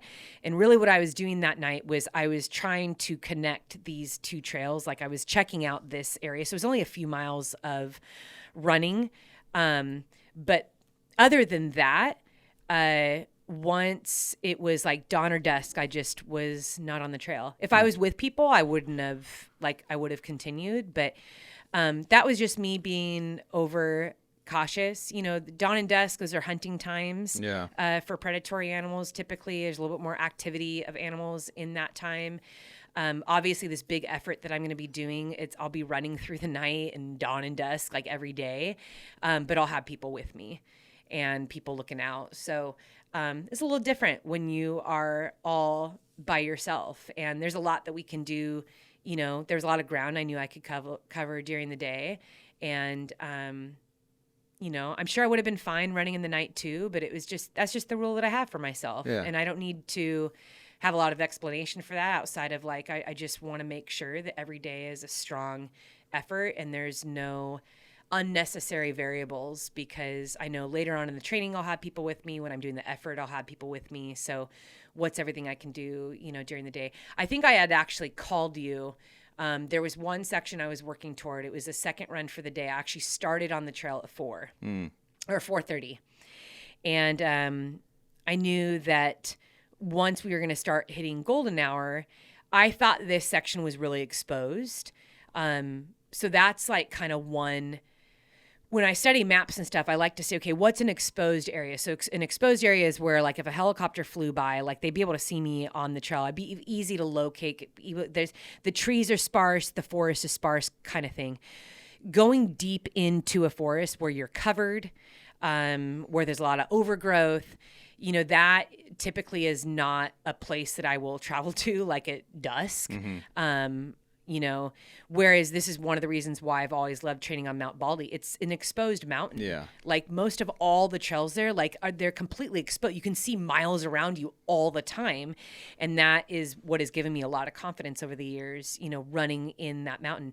Now, when I would do my training camps in North Carolina, East Coast running is really different. You know, you got a lot more greenery and deep forests and overgrowth, and it's different terrain. And so when people ask me about fear and like, gosh, I don't feel comfortable on my trails like by myself, I'm very, very sympathetic to that, because I'm like, yeah, we all run in different areas. We don't all run on the same trails. We don't have the same terrain. And even some places are way riskier to run than other places. Some people have higher crime. Some people have higher, rate of predatory animals. You know, running in the mountains of Montana is not the same as running on Mount Baldy here. So, I continued up this trail, and as I get higher and higher up, I realized I was hitting an area that had a lot of overgrowth. And I stopped on this single track, and I was like, wow, I can almost like not even see the trail anymore. It was so much like trees covering it and bushes. And by this time it was like 6:45, and I just like stood there for a minute, and I was like, I could probably like continue on. It was a really beautiful evening. But there was just something in me that was like, no, would be a good time for you to turn around. Mm-hmm. And it's not all the time that I have those alerts, but I pay attention to them when I do. And I think I had talked to you about this, Eddie, for running in the mountains, running alone for so many years. My senses are very heightened. Like I feel like they become more heightened over the years. I'm very aware. Like I feel like just having these feelings about this is not you shouldn't be here right now, or this is not a good place to be. Mm-hmm. That doesn't happen all the time when I run, doesn't happen every time, when I'm alone. But there have been moments even on familiar trails, like even running in the canyons. There was this one time, it's a trail I run all the time. And I remember running and then just pausing and having just goosebumps come over my whole entire body. And it was like, you need to turn around right here. You shouldn't run through this section. I'm like, this is like such a weird thing, but I know to pay attention to that. And, like I said, that was a familiar place for me. So I just feel like over the years, I've kind of built up like a heightened sense to where I am. I can kind of just feel out like, this is not a safe place for me to be by myself. Mm-hmm. And then other areas where I'm like, I can be really out there and I'm like, this is great. Like, I don't even like think twice. Like, this is like, I feel really good. And a lot of times it's because it's so exposed, it's like just wide open field. I can see everything around me. I know it's really like the pathway is pretty easy getting back to my car, and and sometimes it's just when you see a ton of mountain bikers or you see a lot of hikers, like that gives you confidence too. Okay, we're passing each other going in both directions. Like that must mean, you're passing people that are smiling. Yeah. There's a lot of noise and traffic on the trail. That has always been a piece of advice that I have given to new trail runners and mountain athletes. I mean, go to the most populated trails. Yeah. Like, it's okay. Like, get yourself used to just being on a trail and go at the most popular times. And typically, a lot of the trailheads within the first couple miles is when it's the most trafficked. So, you think of people going out for like an hour hike. Yeah, they're going to go out for 2 or 3 miles from the trailhead and turn around and come back. Mm-hmm. So that's a good starting point for anyone. Find the popular trails, the tourist trails, the main attraction trails. Main attraction trails are ones that lead to a lookout, the ones that have a beautiful lake, that have an amazing vista. Like, go to those. There's no shame in that. I think that, so often we can be really hard on ourselves, or we try to weigh in on, I'm not really a trail runner, I'm not really a mountain athlete unless I do A, B, and C. And it's like, we all have to have a starting point, and we need to be students of what it is that we're doing. And, when I look back on this training that I just did, that every morning I would tell myself that today I'm going to go learn. I'm going to learn about this route that I want to do. I'm going to learn about the gear that I need to have. I'm going to learn about being safe, aware, and wise as a mountain athlete. And it doesn't matter that I've been doing it for 15 years. I will always, I have to remain a student in what I'm doing. Anytime I get way too confident, overconfident, or I think, oh, nothing's going to happen to me, I'm totally fine. And this has nothing even to do with predatory animals. I mean, there are sections that were way out there that were so technical. There are so many rocks. And I know for me, it's like, yeah, I could probably like move a lot quicker here, but I just know, okay, I'm 8 miles from my car. Mm-hmm. And all it takes is just, I twist an ankle. Right. And so I'm going to move slower here. I'm actually just going to hike quickly over this technical terrain instead of run over it maybe like I usually would if like I was in a race or if I was running with other people. Just little things like that, the goal is to move well, to move confidently, and to get back to the car. And so, yeah, I think that's, just being completely transparent and honest. When these questions come in to me about fear and anxiety, I feel that. I understand that, and I'm right there with you. And, but that's always something that I think all of us can have, like as humans, that is a very real feeling for all of us in all different areas. There's fear of being social and talking in front of people. There's people that have just met a couple a few weeks ago. There's like, I had said something like, oh, are you guys going to, do anything this summer? And it was new friends we were making, but the wife said, her husband has a real fear of flying, like a deep, deep, deep fear. They never fly.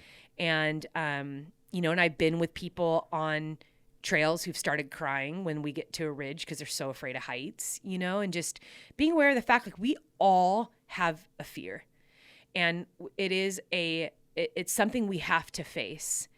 And it's something that it's so important for us to evaluate because we ourselves can magnify it way more than the situation actually breeds. Like, we can make something so much scarier and so much, more terrible in our minds than it actually is. And I'll tell you what, the only way I've been able to overcome my fear in any situation is to actually just go and do it. And, my first encounter with running in the mountains at night was in the Santa Monica Mountains, where there is mountain lions in the Santa Monicas. And it's pretty common. You'll see those things duck down into people's backyards, and they're all tagged. They have names, and they're on the news quite a bit when they're on the news quite a bit. And that is where I had my first night run. It was with Colin Cooley, and I remember he was a little bit too far ahead of me. He was probably like 100 yards ahead of me. We were working up this climb, and I started crying because I was so afraid. And I started calling out to him, and he came back, and he was like, dude, are you okay? And I was like, please don't leave me. And, that was something I had to work through. It was the very beginning of trail running for me. This is before I was signed or anything. I think I'd only done like 2 races. But I'll never say like that I don't have fear. That isn't anything I think about. I think about all that stuff. But I also have had to go back to the drawing board over and over again in every area of my life. So whether it's the fears that I have for my kids, it's fear in everyday training, or or even for other family members, it's really easy to just be full of anxiety and worry and fear, and to let that rule over us. And we have to choose to not let fear and anxiety rule our life, because it can really take our life away. And it's heartbreaking. Yep. And it's a topic that is, I'm very sensitive to, but the only way that I've known to overcome it's choosing to be brave and courageous and to focus on what is true. I think I've had a lot of fears in my life that actually don't have any backing, that are not, there's not a lot of solid evidence to stand on. And one of the problems that I hear about all too often is someone will say, hey, I'm going to go and do this. And it could be a well-meaning family member or a friend. It's like, oh my gosh, I don't know if you should do that because da-da-da-da. Or didn't you just hear about what happened? Or, oh, did you hear that story? It was so devastating. And it's really easy for us to share like our war stories and stories of mishap and tragedy, and then realize that it's like, yeah, that was like 1 in a million situation. And as I said earlier, it would be easy to be like that in every single area of our life. In every area of our life, we could live in fear. I'm not riding my bike on the street. That's how I was for years. I don't want to ride my bike on the road because I could be hit like that guy and die right there on the road. I don't want to go, running on the beach path thinking, what if an e-bike hits me, or I twist my ankle, or it's so easy to think about all the terrible things that can happen, instead of realizing like there's also a lot of wonderful things that can happen. Yeah. And there's a lot of areas that we can, that we can grow in as well. Yeah. Awesome. Yeah. Real quick about your pack. You said it's like 25, 30 pounds possibly, right? It was really heavy. I know when we were talking, you were like, "Man, this pack is so heavy and it's like exhausting to carry for so long." And so you're out there by yourself. I know you mentioned there was like some rain gear and some, stuff in there that if you did happen to get hurt or you were stuck out there, you were prepared with that stuff. Yeah. And you said you were going out for like 8-hour by yourself, 8-hour run or whatever. What did you, was that all like water? Was that all your nutrition that made up the rest of the weight? Or how did you come back and refuel? Like, how did that look? Yeah. It was a little difficult. Just, certain sections were a little bit more tricky than others. Like sometimes I'd have to run in a couple miles to get to the route, and not having a car, and I'd say almost every spot that I was in, there wasn't water sources. There wasn't water sources. It wasn't like I could just drop into town and get stuff. So I kind of had to carry everything. So yeah, I think it's I would try to do loops. I'd kind of look at the route and pick like where I could park my car that was kind of like in the middle. Yeah. And then make a loop out of it so that the majority of the miles were on the route. And then sometimes it would add up that I was running, anywhere between 4 and 6 miles just to get, leaving my car and then getting back to my car. I'd have to, come off the route from there. So, one of the things that I would do before I go out is I'd understand how much climbing I would be doing, how much elevation gain. If it was like a flatter, faster route, there was one day that was like pretty fast, and I was dropping in at Convict Lake, which has like an awesome general store that I actually hit twice. Nice. So like that day was awesome because I was able to run with the Apex Pro Camelback, just the same pack that I wore in all the 200s, giving myself a break from the bigger pack. But the bigger pack was really that choice to carry that was because I had nothing. Yeah. I knew that I wouldn't. I did stop at the top of the mountain and I changed like in the ski lift area, but I wasn't sure how long the ski lift was going to be open, what that looked like, what time of day I was going to be hitting it. But thankfully, when I was up on the mountain, I was like, oh, cool. There's water up there. I could use a bathroom. It was a warm shelter. That's where I changed. So I think studying your course is monumental. Yeah. You study the terrain, how much climbing. I actually go into the map and I look at how much of it is in the forest. So as opposed to some parts of the route were totally exposed, like on a gravel road that was really close to the main road. I'm like, oh, okay. Like I can hammer on that for a while. I don't need A, B, and C.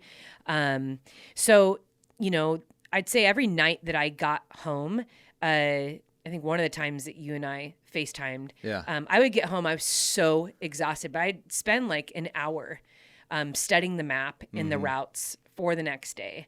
And I was paying attention to the terrain, how much of it was inside the forest, how much climbing, what the altitude was.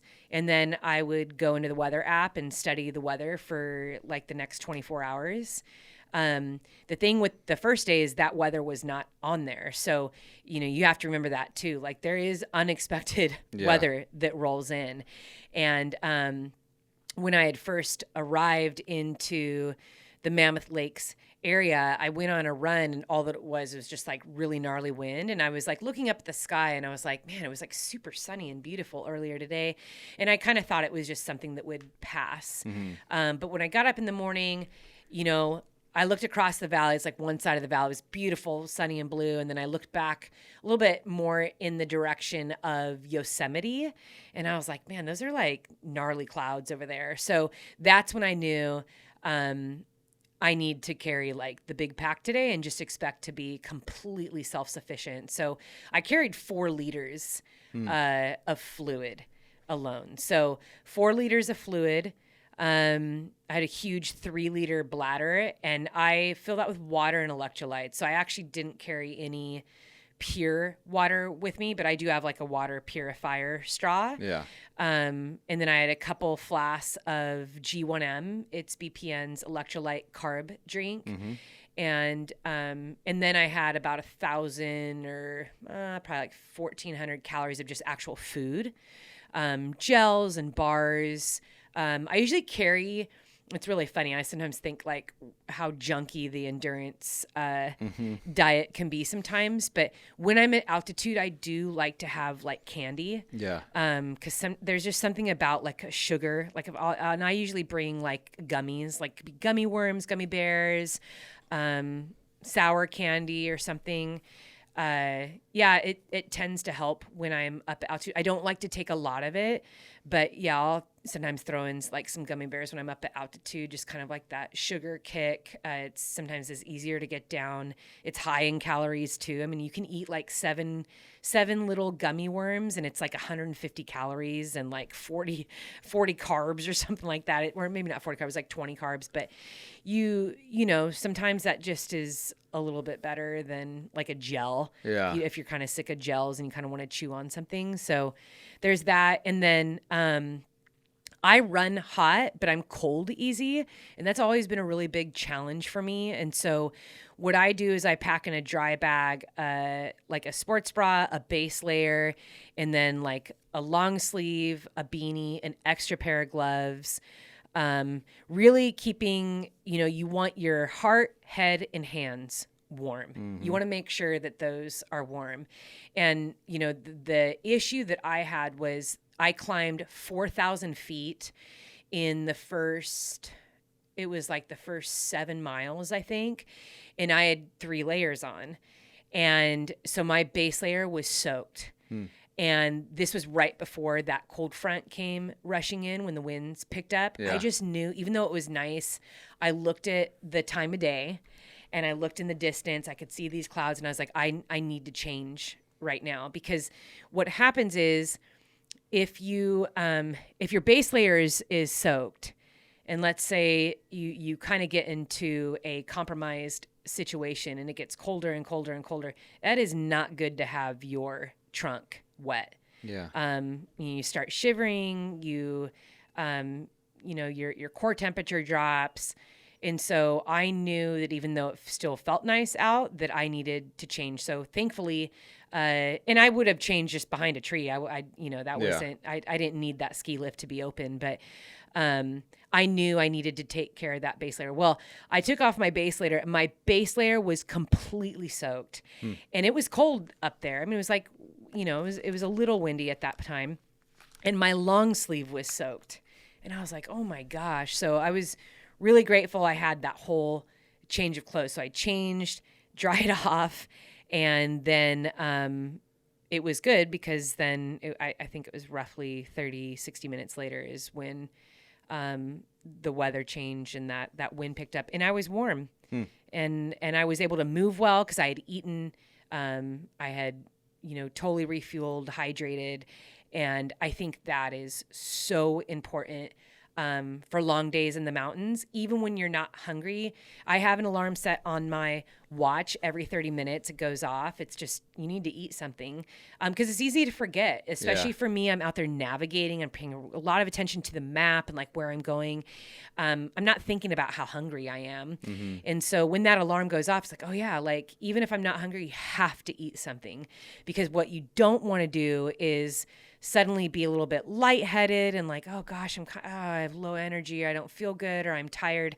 A lot of it just has to do, you didn't put calories in. Yeah. And when you're at altitude too, it is a lot easier to feel a little dizzy, a little lightheaded. Your breath is a little bit shallower. And so calories are monumental. So, that was something that I relied on too. Even when that wind picked up, I was eating and drinking electrolytes and making sure that my body stay fueled. And that's also what keeps you warm too. So if you don't have any fuel in your body, it's going to be a lot harder to stay warm. So you have to keep eating. You have to keep getting, you know, the calories in. So yeah, the bag was filled with that. I also carry 2 cell phone chargers. Mm-hmm. You know, when you do the 200s, those are mandatory. You always have to have a cell phone charger. So I get the ones that are very thin. They're almost like credit cards. I get a couple of those. I have 3 headlamps. What else do I carry with me? Like I said, I carried pepper spray, pocket knife, Change of clothes, 4 liters of fluid, bunch of calories. What else? What else did I carry? I always carry 2 bandanas with me. And the reason why is over the years, this has probably been like one of the number one pieces of gear that I've used the most. And it's so great because they're so cheap. You can get them for like $1 or $2. Just a basic cotton bandana, not a dry fit polyester type fabric. Cotton is great for a few things. A bandana serves a lot of purposes.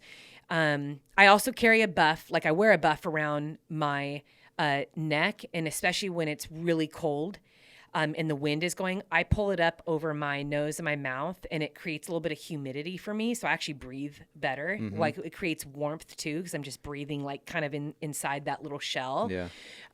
So that helps out a lot. It helps protect you just from the elements. Wind will absolutely dehydrate you very quickly. It comes in through your nose, through your mouth, through your eyes. And so I wore these huge glasses and a buff, like completely covered. I always do that in high winds. I think a lot of people saw that sun hat that I wore a lot in the 200s because most all those 200s were so exposed. Yeah. And so wearing that sun hat covering up had a lot to do with making sure that I wouldn't get overly dehydrated. But wind wears you out. It kind of beats you up. And so a cotton bandana, it can be used, one, to cover your face. I've used it twice though for wounds. So one time I had to kind of use it as a sling. I took a really hard fall. It was like 8 years ago. I thought I broke my arm. I actually laid on the trail for like a minute. I didn't want to look at my arm because I fell so hard, and I was 7 miles away from my car. There's actually local trails too, but I was 7 miles away from my car.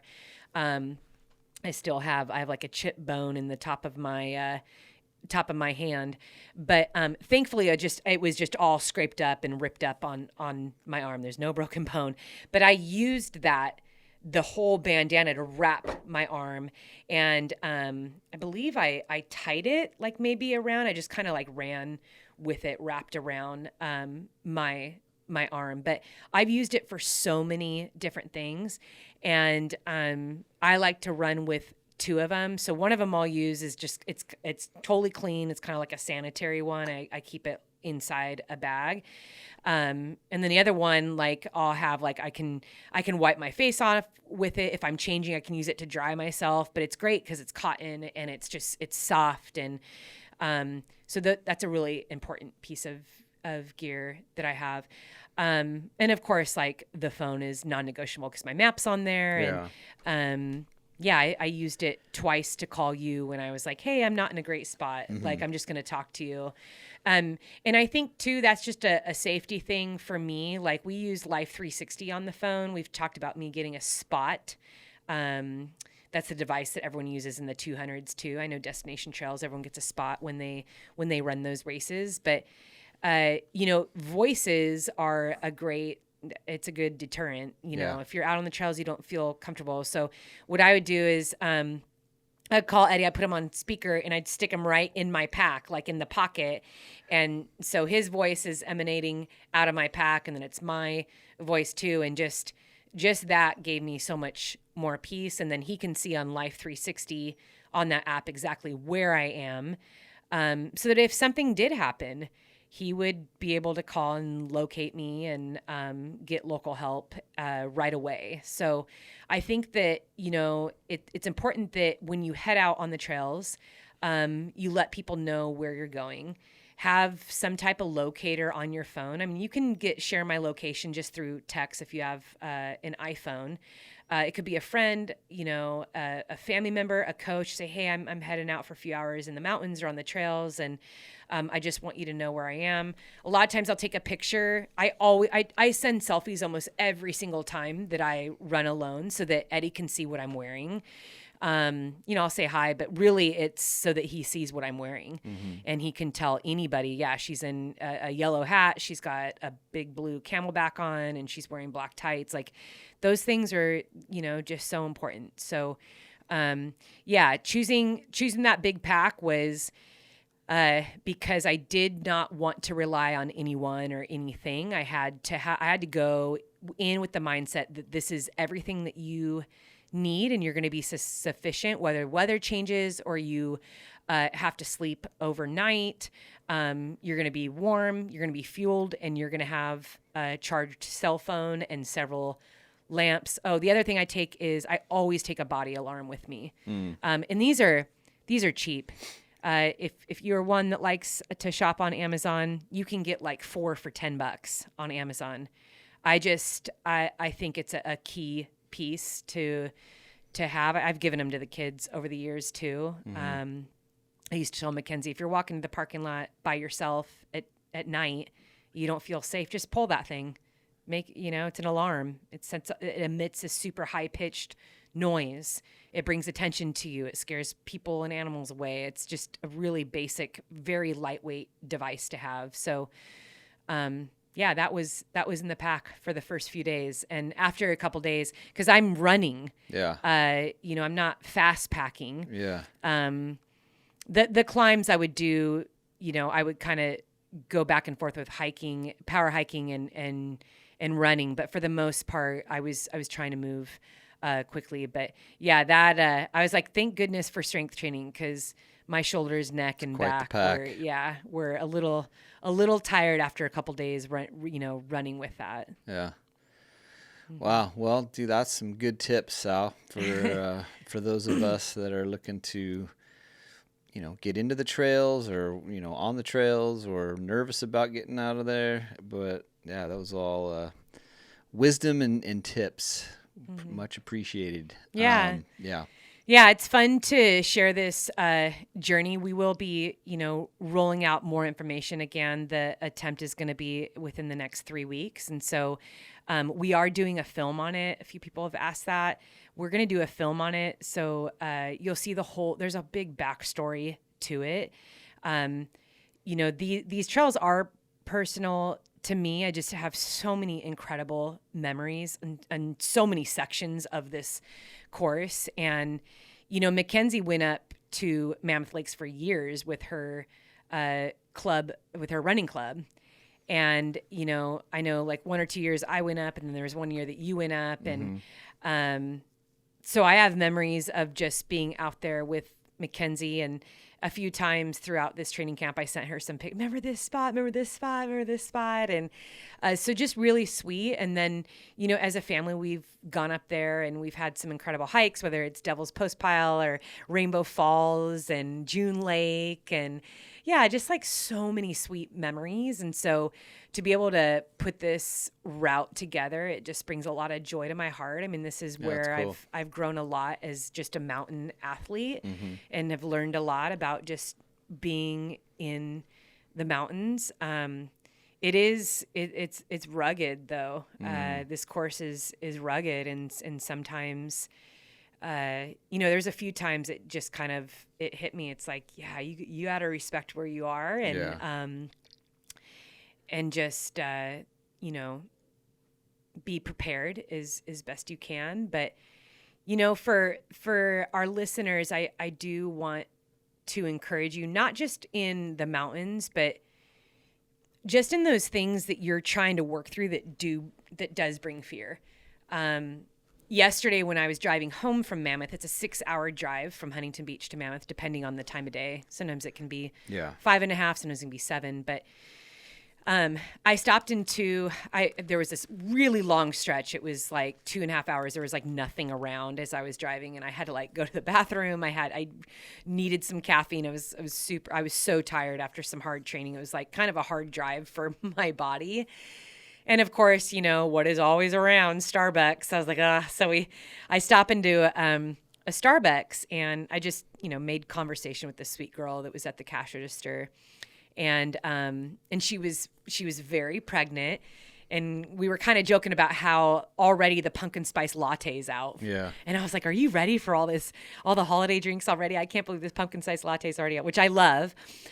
She's like, no. And she's like, you know what it is? It's all the toppings we have to put on all the holiday drinks, especially at Christmas. She's like, but that's fine, because I'm not going to be here for Christmas. I was like, oh, is the baby due soon? She's like, yeah. She's like, I have like 4 weeks. She's like, I'm so nervous. She's like, I'm I'm actually like very afraid. And I was like, really? And she was young. Like she was like 21, 22. And I looked at her, I was like, you know what? I go, there have been billions of babies that have been born, and you are going to be just fine. It's amazing. Your body was made to deliver that baby. You're going to be okay. And she's like, thank you so much for that. I go, yeah. I go, you know, when I was pregnant, especially with my first, I was the exact same way. Like, you're all excited, like, especially months like 5 and 6, and you just feel good. You love being pregnant. And then you get to like months like 8 and 9, and you're like, wait a minute, this thing has to come out of my body, and this is really scary. And so I took a moment just to encourage her, and we just had this really sweet back and forth. But when I got in my car, I was thinking about how I'd just come off the mountain, and I had gone through these, different waves of fear myself. I had these moments where I called you on the trail, and I was like, just talk to me. Yeah. Talk to me. Like, I know I'm going to be fine. That, like, I'm fine. I don't know why I have like fear right now, but let's just talk and just be with me as I work through this section. And it just made me think about how we as humans, we all have fear. We all have worry and anxiety. And I think if we can just pause and look back on our life that we have lived so far, there are moments for all of us where we have been brave, where we have overcome fear.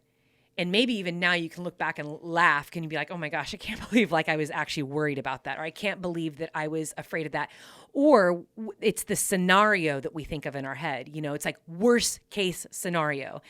And, in being completely transparent, both of our kids know that I can be like that with them. And ever since they were little, like my mind does go to like the worst case scenario if they go riding on their bikes in the neighborhood. And sometimes they tease me about it, like, Mom, why do you always think that this is going to happen? I was like, I don't know. It's just like this side of being a mom. You always think the worst thing is going to happen if you go bike riding or if you go on a camping trip with your friends and I'm not there. And it's just, facing fears is a part of what we do as humans. It's something that we can all understand. It's something that we can all identify with and sympathize with. I don't know a single human that hasn't had a fear before. So in knowing that, though, we need to look back on our life and realize that we've overcome a lot of fear. We've overcome a lot of worry. We also need to be honest with ourselves and realize that a lot of these situations that we made up in our head never happened. Yep. And I want to encourage you in whatever fear you are working through right now, whatever worry or anxiety that you have, the best thing you can do is be honest with yourself. Be a student in that thing.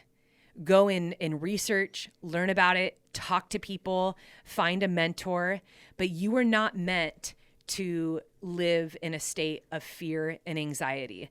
That is not meant for you. And in full respect that this is something that we all have points in our life or seasons, and for some people it's a daily thing, is that fear. That is something that it's so wise that we face and then ask the questions, what is it that's making me afraid? There have been moments, especially when I was starting off as a trail runner, where I would ask that question, like, why am I so afraid of this? What's actually the fear? Because sometimes we can be afraid of something, we realize it actually is something else that we are afraid of. I used to think that if I would go running at night, that somebody was going to jump out of the bushes and hurt me. I don't know where that came from. There was something about the night that just, and even into my early adult years, I was afraid of the dark. And it sounds so childish to say, it's almost like embarrassing to say that, but it was very real for me. Like having fear is not something that is foreign to me.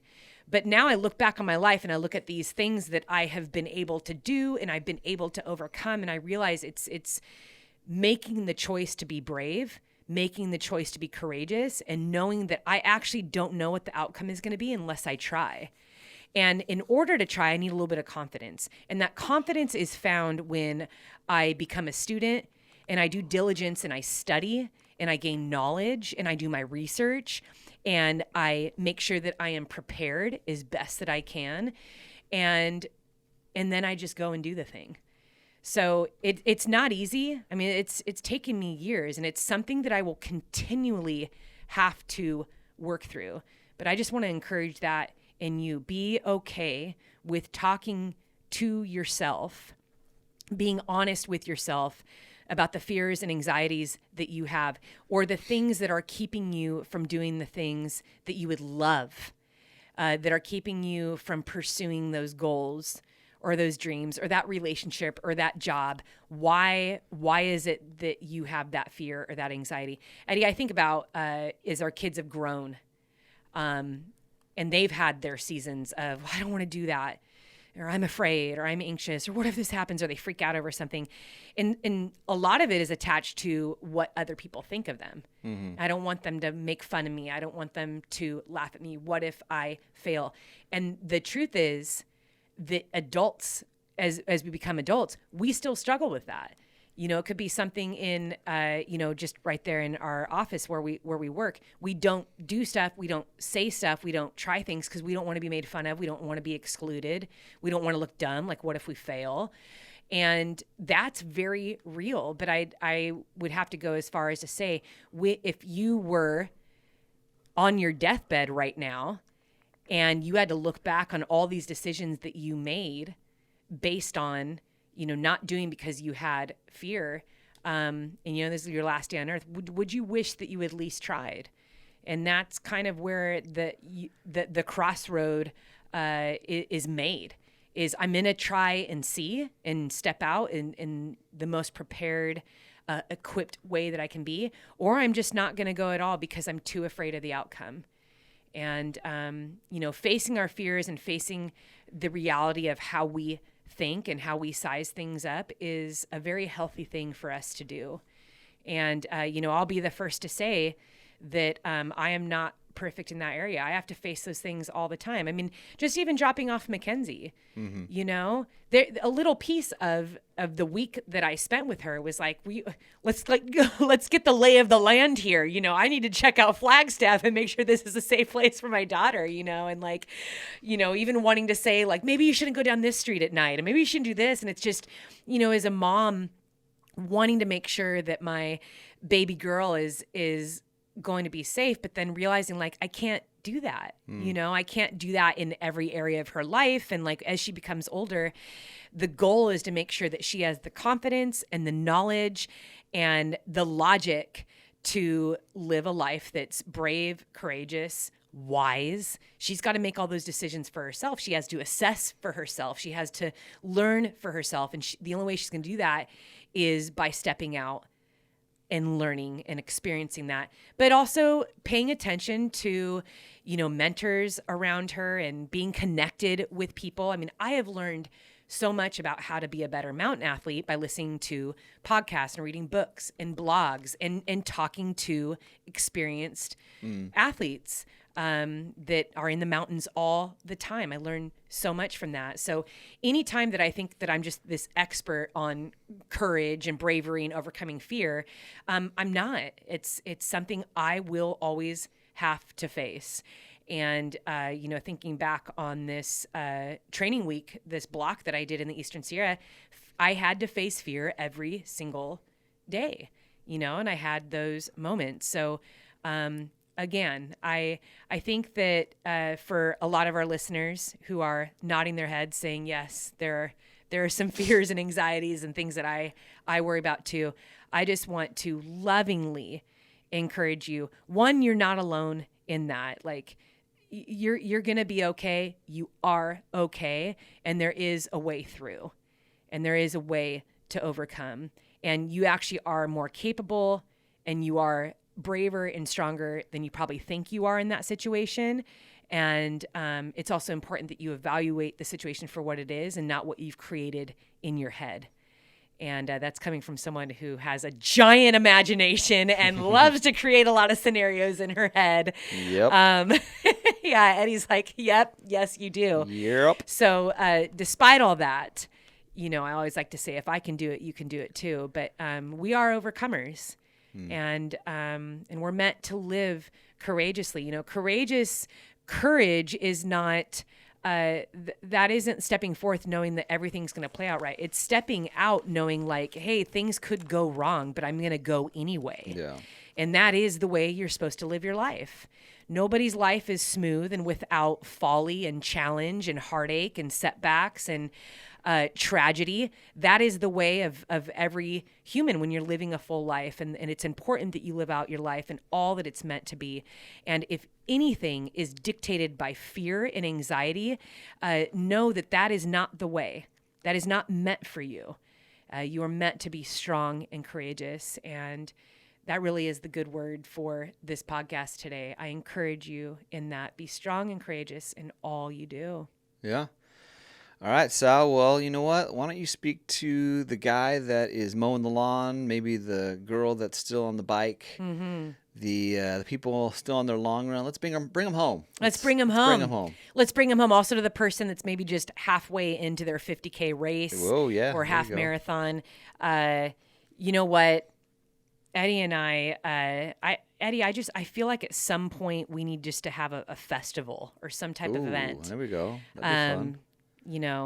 I'd love to meet a lot of these people that are sending us messages and letters on cool, the daily. yeah. But,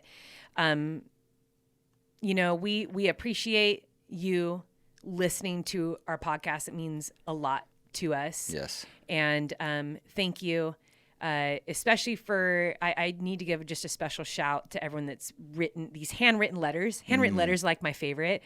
I talked about it 2 podcasts ago in the saying goodbye one, where I said I brought a stack of those letters and read them. They're really precious. But I don't always have the capacity to respond to everyone.